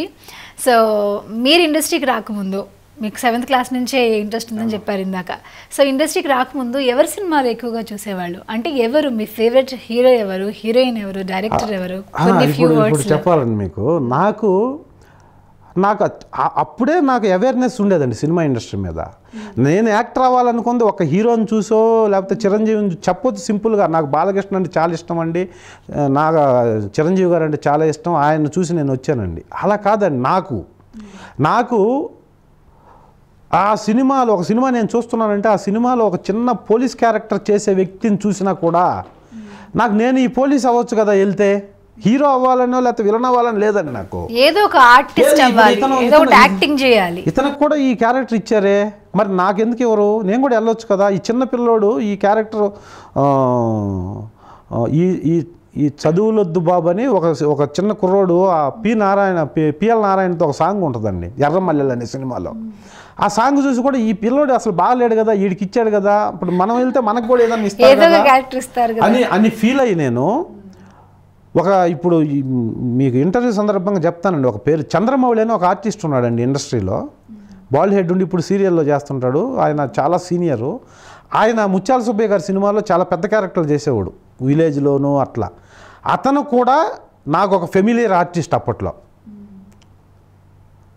అలా అతన్నే నేను చూసి ఫస్ట్ రిలీజ్ అయ్యాను. అతను ఫిల్మ్ ఛాంబర్కి నేను కారులో వస్తాడని అనుకోని నేను వచ్చిన కొత్తలో ఫస్ట్ ఫిల్మ్ ఛాంబర్ చూస్తుంటే అతను TVS 50 మీద వచ్చాడు అక్కడికి. ఏంటి సార్ మీరు TVS 50 మీద అంటే, వీళ్ళు ఇచ్చే 500కి నేను అంబాసిడర్ కారులో తిరుగుతానా, ఎవడా నువ్వు అన్నాడు. సార్ నేను ఇలా వచ్చాను సార్, నాకు స్కూల్ ఉందని, చాలా తప్పు పని చేస్తున్నావు, వెళ్ళి స్కూల్ చూసుకోబో, ఇది ఇండస్ట్రీ అంటే మీరు బయట చూసినంత ఇదిగా ఉండదు అని అతను చెబితేనే నేను రియలైజ్ అయ్యి ఈనాడులో చేరానండి. ఫస్ట్ వచ్చి ఇంకా 3 నెలల్లో రిలీజ్ అయ్యానని చెప్పారు, ఈ మాటకి రిలీజ్ అయింది. ఇతనే ఎగ్జాంపుల్. ఎలా చెప్పాలి, చంద్రమౌళి గారు అని ఆయనే చెప్పాడు నాకు. ఆ 3 నెలల్లో రిలీజ్ అయింది ఈయన వల్లే. ఇప్పుడు కూడా ఉన్నాడు ఆయన, ఇప్పుడు కూడా కనపడితే ఎంత డెవలప్ అయ్యావు రమేష్, అప్పుడు ఆ రోజు అలా చెప్పాను నేను. వెళ్ళిపో అన్నాడు, అసలు నువ్వు ఇక్కడ కనపడొద్దు నాకు అన్నాడు, తిట్టాడు. ఎవరా మీరందరూ బుర్రలేని వాళ్ళు, మీరందరూ ఇక్కడికి వస్తారని చెప్పి. అందుకు నేను రియలైజ్ అయ్యి వెళ్ళిపోయాను, ఈయన ఇంత చెప్తున్నాడు అంటే. సో ఇండస్ట్రీకి వచ్చింది పలానా హీరోని పలానా హీరోయిన్ని చూసి కాదు, సినిమాలో ఏ చిన్న క్యారెక్టర్ చేసినా సరే ప్రతి ఒక్క ఆర్టిస్ట్లో ఉన్న కళని గుర్తు చేసుకొని అది మీరు అబ్జర్వ్ చేసి మీ ఇండస్ట్రీకి వచ్చారు తప్ప వాళ్ళని వీళ్ళని ఇష్టపడి కాదు. అంటే కళని ఇష్టపడి వచ్చారు అంతే. కళని ఇష్టపడి కళ్ళు బాగున్నాయి కాబట్టి ఆ కళ కోసం వచ్చానండి. ఈ కళ్ళు అంటే నేను ఇదొకటి చెప్పాలండి. వేడుక అని ఒక సినిమా చేశానండి నేను. వేడుక అని రాజా హీరో, కళా తపస్వి విశ్వనాథ్ గారితో పెద్ద సీన్ చేశానండి నేను, పాలోడి క్యారెక్టర్. అయ్య బాబా ఏంటి గారా, రాత్రి దాకా ఉంచితే మా అయ్యగారు పాలు ఉంచడండి, జున్ను పాలు మీకు ఇష్టమని పొద్దున్నే తెచ్చాను అయ్యగారు. ఈ స్లాంగ్ ఉంటుందండి ఆ క్యారెక్టర్లో. అది ఆ సీన్ అయిపోయిన తర్వాత ఆయన అన్నాడండి, నాకు చాలా ఒక ఎనర్జీ అండి నాకు అది. అమ్మ నువ్వు ఎవరో నాకు తెలియదు, నువ్వు ఈ సీన్ చేసావు, నీ కళ్ళు మాట్లాడుతున్నాయి. సాగర సంగమం, స్వాతి ముత్యం అప్పుడు కానీ ఇలాంటి క్యారెక్టర్ నా సినిమాలో ఉంటే నేను సాక్షి రంగారావు అనే యాక్టర్కి ఇచ్చేవాడిని, అతనితో కూడా నేను ఇంత బాగా చేయించలేకపోయేవాడినేమో, అంత బాగా చేసావు నువ్వు ఇలాగే ఆర్టిస్ట్గా ట్రై చేస్తూ ఉంటే, నువ్వేం ప్రొఫెషనో నాకు తెలియదు, ఎంత బిజీగా ఉన్నావో నాకు తెలియదు, నువ్వు కన్నా ఫుల్ టైం ఆర్టిస్ట్గా ఉండి నువ్వు ట్రై చేస్తూ ఉంటే ఒక రోజుకి నువ్వు గొప్ప యాక్టర్ అవుతావు సినిమా ఇండస్ట్రీలో. నేను చెప్తున్నాను పో, నువ్వు నా సినిమా ఉన్నప్పుడు నన్ను కలువు, నీకు మంచి క్యారెక్టర్ ఇస్తాను నేను ఇంకొకసారి డైరెక్షన్ చేస్తే అన్నాడండి. అది గొప్ప కాంప్లిమెంట్ నాకు. అప్పటికిప్పటికి అంత పెద్ద ఆయన 3 సార్లు చెప్పాడండి ఇదే మాట. మా డైరెక్టర్ జితేంద్ర గారు అని పిలిచి, మంచి ఆర్టిస్ట్ని పెట్టావా నువ్వు, భలే చేశాడు, 11 గంటల వరకు అనుకున్న సీన్ 9:15కి అయిపోయింది, ఇతను ఏ సినిమాలు నువ్వు తీసినా ఇతను ఎంకరేజ్ చేయని చెప్పి నాకు మళ్ళీ చెప్పి, నువ్వు వేరే ప్రొఫెషన్ ఉంటే వదిలేసుకొని దీంట్లో ట్రై చేయమ్మా, నీకు మంచి ఫ్యూచర్ ఉంటుంది అని చెప్పాడండి. అది నాకు మంచి కాంప్లిమెంట్. నాకు ఎప్పుడన్నా నేను కొంచెం డల్గా ఏంటి అనుకుంటే విశ్వనాథ్ గారే ఎంత చెప్పాడు కదా, మనకెందుకు రాదు లైఫ్ అనే. సో అప్పుడప్పుడు ఇలాంటి ఎంకరేజ్మెంట్ ఎలా వస్తుంది అంటే, గొప్ప వ్యక్తులు చెప్పినప్పుడు గుర్తు చేసుకొని మనల్ని మీరు మోటివేట్ చేసుకొని, సో ఎనర్జీ అప్డేట్ చేసుకొని ఎనర్జీ తెచ్చుకుంటారు. డెఫినెట్గా. సో మీరు చేసిన కొంతమంది ఆర్టిస్టులు, హీరోలు, వాళ్ళతో మీ వర్క్ ఎక్స్పీరియన్స్ మంచి జ్ఞాపకాలు, మధుర జ్ఞాపకాలు. ఇప్పుడు విశ్వనాథ్ గారితో ఎలాంటివి అయితే కాంప్లిమెంట్స్ అందుకున్నారు, అలాగే నాగార్జున గారితో చేశారు మీరు, ఇంకా చాలా ప్రముఖ హీరోలతో చేశారు. వాళ్ళ గురించి మీ మాటల్లో అంటే ఇప్పుడు నెగిటివ్ చెప్పడానికి ఏమీ లేదండి. అంటే నెగిటివ్ ఉండొచ్చు, బేసిక్గా పర్సనల్గా నెగిటివ్ ఉంటే ఉంటుందేమో, నాకు తెలియదు. అది మా దగ్గరకు వచ్చేళ్ళకి ఆ కో ఆర్టిస్టులతో, ఇప్పుడు ఈవెన్ బాలకృష్ణ గారు కానీ, నేను బాలకృష్ణ గారితో 3 పెద్ద హిట్ సినిమాలు చేశానండి. లక్ష్మీ నరసింహ, లెజెండ్, సింహ. 3 సినిమాల్లో ఆయనకి నాకు బాగా అసోసియేషన్ అంటే రెస్పెక్ట్ ఉంటుందండి. వాళ్ళు చాలా సీనియర్స్, వాళ్ళ దగ్గర రెస్పెక్ట్ ఉంటుంది. ఏమో రమేష్ వచ్చి కూర్చో అనేదాకా ఉంటుందండి. అది అనటం చాలా కష్టం అండి. వాళ్ళు చిన్న యాక్టర్ ఏదో మనతో 2 సీన్లు చేస్తున్నాడు, లేకపోతే మన వెనక చేస్తున్నాడు, మన పక్కన చేస్తున్నాడు అంటే మన క్యారెక్టర్ని బట్టే వాళ్ళ రెస్పెక్ట్, వాళ్ళ యాటిట్యూడ్ ఉంటుందండి. సో నాకు ఎక్కడ నేను చేసే ప్రతి ఆర్టిస్టు నాకు ఇచ్చే రెస్పెక్ట్ కంటే ఎక్కువ రెస్పెక్ట్ ఇస్తాడు. ఈవెన్ పవన్ కళ్యాణ్ గారితో మొన్న కాటమరాయుడు చేశా, అంతకుముందు గబ్బర్ సింగ్ చేశా, ఖుషీ చేశాను. అంటే నాకు ఇచ్చే రెస్పెక్ట్ కంటే ఎక్కువ రెస్పెక్ట్ ఇస్తారండి హీరోలు. అందరు హీరోలండి. ప్రభాస్ గారు, వీళ్ళల్లో ప్రభాస్ గారు కొంచెం హ్యూమన్ ఎక్కువ ఇదవుతుంటారు. అందరూ హీరోలు, అఫ్కోర్స్ అందరు హీరోలు చాలా మంచి బిహేవియర్ ఉంటుందండి. కో ఆర్టిస్టులతో చాలా బాగుంటారు. నాకైతే అసలు ఏ హీరో ఇబ్బంది లేదు, అందరితో కంఫర్టబుల్ గానే వర్క్ చేశారు. బృందావనం చేశా. కొత్త బంగారు లోకం నేను చేయలేదండి. అతను నాలాగే ఉంటాడు, వేరే కొంచెం కన్ఫ్యూజ్ అయ్యాను నేను కూడా. సడన్ గా గుర్తొచ్చింది నాకు, సడన్ గా గుర్తొచ్చింది నాకు. అప్పటి నుంచి మనసులో అనుకుంటున్నాను, సేమ్ పోలికలు అలాగే ఉన్నాయి. ఈ రోజు మంచి అనుకున్నది రేపు చెడు అవుతుంది, రేపు చెడు అనుకున్నది ఈ రోజు మంచి అవుతుంది. ఈ రోజు ఇప్పుడు హీరోయిన్ కి బాబాయ్ క్యారెక్టర్ చేశారు ఆయన. ఐస్ నాలాగే ఉంటాయి. నాకు ఫ్రెండ్ బాగా, అతని పేరు ఫన్నీ అండి. సో చివరిగా మా కోసం ఒక మంచి డైలాగ్ ఏదన్నా, ఒకటి కాదు 2-3 చెప్పాలి మీరు. డైలాగ్ అంటే మీరు చేసిన సినిమాల్లో, మీరు చేసిన క్యారెక్టర్లోనే. అన్నా ఏందన్నా వాడి ఒంట్లో ఉన్నది నెత్తురా యాసిడ్ అన్నా, కళ్ళు మూసి కళ్ళు తెరిసే లోపు చంపేశాడన్నా. వద్దన్నా, ఇక్కడ వద్దన్నా, అన్న శవాన్ని తీసుకొని మన ఊరు పారిపోదామన్నా, వాడు వస్తే ఒక్క నిమిషంలో మన అందరిని చంపేస్తారన్నా, నా మాట ఈనన్నా, పారిపోదామన్నా అని చెప్తాను జగపతి బాబుతో. ఇది కాకుండా అండి, నాకు దిల్ అనే సినిమాలో ఈరోజు దిల్ రమేష్ అని అందరూ పిలుస్తున్నారంటే, దిల్ సినిమాలో నాకు ఒక క్యారెక్టర్ కోసం నేను ఆడిషన్కి వెళ్ళినప్పుడు ఒక రాయలసీమ లాంగ్వేజ్లో ఒక డైలాగ్ చెప్పానండి. అది నాకు ఇష్టం. ఆ డైలాగ్ లేకపోతే ఈరోజు నేను ఇక్కడ ఉన్నాను. ఆ దిల్ అనే సినిమాలో కూడా నా క్యారెక్టర్ రాదండి. అలాంటి డైలాగ్ నేను చెప్తే అది నచ్చి నాకు ఆ క్యారెక్టర్ ఇచ్చారండి. అది కంప్లీట్గా రాయలసీమ డైలాగ్. అది కొంచెం టైం పడుతుంది. అది ఏమిరా చంపేసినాడిని, ఎట్టా చంపినవరా వాడిని, ఎటకుడుతో నరికి పారేసినావా, శివమములతో ముక్కలు చేసినావా, యాడున్నదా నీ శవము, చీపులోనా తెచ్చి నా ముందర పడేయండి రా, నీ గొంతు కొరికైనా నా కసి తీర్చుకుంటా. ఏమిరా మాట్లాడరు, నీ శవం ముక్కలు అయిపోయినదా, తీసుకురానికి చిన్న ముక్కైనా మిగలలేదా. రే అర్ధరేతిరి నుండి సూర్యుడు ఎప్పుడు వస్తాడా, నా కొడుకుల జీవులు ఎన్నడు కానొస్తాయా అని దినామం మేడ మీద కూర్చొని ఆశతో ఎదురు చూస్తున్నారా. ఆడిని చంపి ఆని నెత్తురుతో తడిసిన చేతులతో వస్తారనుకున్నాన్రా, పొట్టి చేతులతో వచ్చినారేమిరా. రెండిటికి మీ నాయనలో మిమ్మల్ని నా ఇంటికి కోటంలాగా ఎందుకు పంపించినారో తెలుసునా. నా నాయన్ని అసెంబ్లీలో అంగి పట్టినోని స్పీకర్ చూస్తుండగానే చెయ్యి నరికినా. శభాష్, ఆడబిడ్డలు పోతే సేమలో ఇంతటి పౌరుషం ఉన్న ఇంటికే పోవాలని మీ నాయనలో మిమ్మల్ని నా ఇంటికి కోటంలాగా పంపించినారే. ఈ పొద్దు మీ మొగుళ్ళో మేము మగాళ్ళం కాదు లంగకాలం అని నిరూపించుకున్నారే. ఇంకా ఎందుకు మీ మెడల్లో ఆ తాలిబొట్లో రే చెప్పండిరా. ఆడిని చంపే చావ మీ చేతుల్లో చచ్చిపోయినదా. చచ్చిపోతే 72 సంవత్సరాల వయసులో ఆడిని చంపనికి మళ్ళీ పెళ్లి చేసుకొని ఒక మగాణ్ణి పుట్టిస్తా. చెప్పరా.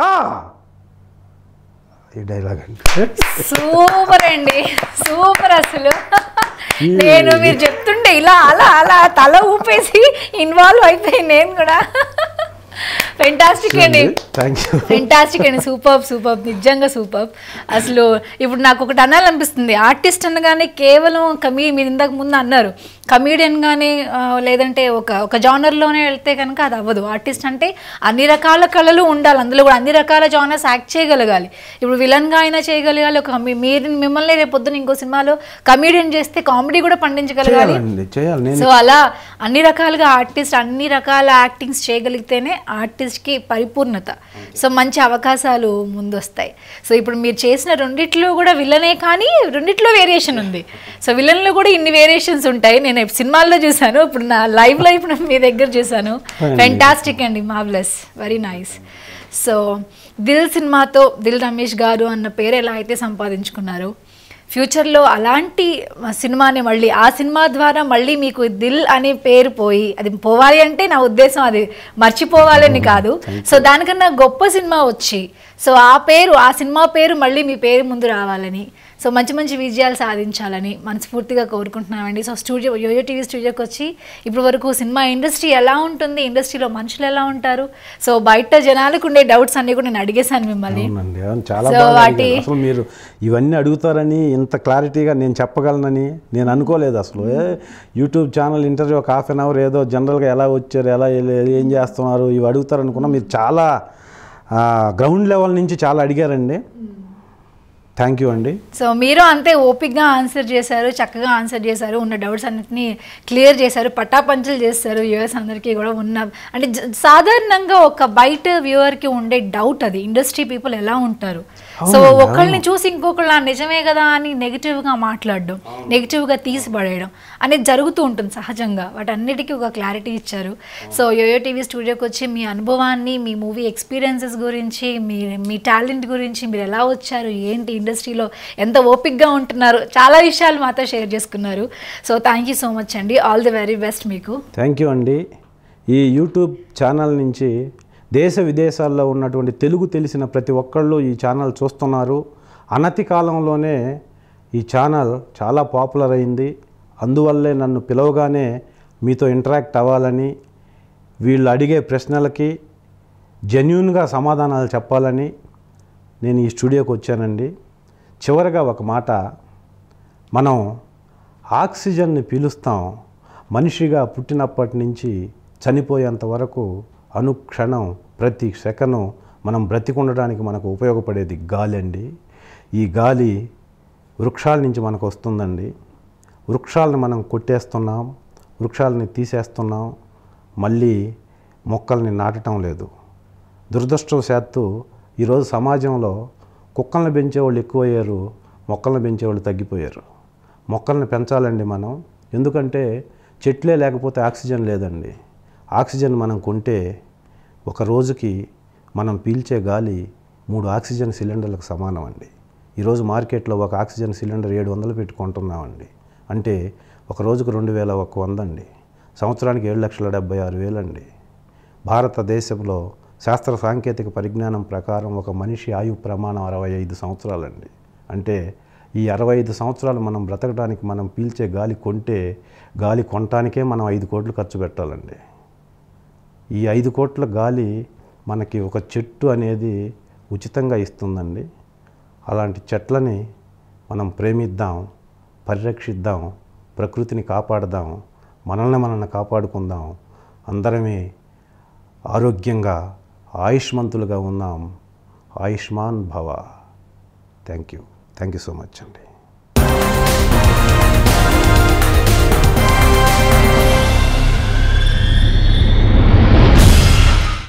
యోయో టీవీని లైక్ చేయండి, షేర్ చేయండి, సబ్స్క్రైబ్ చేయండి.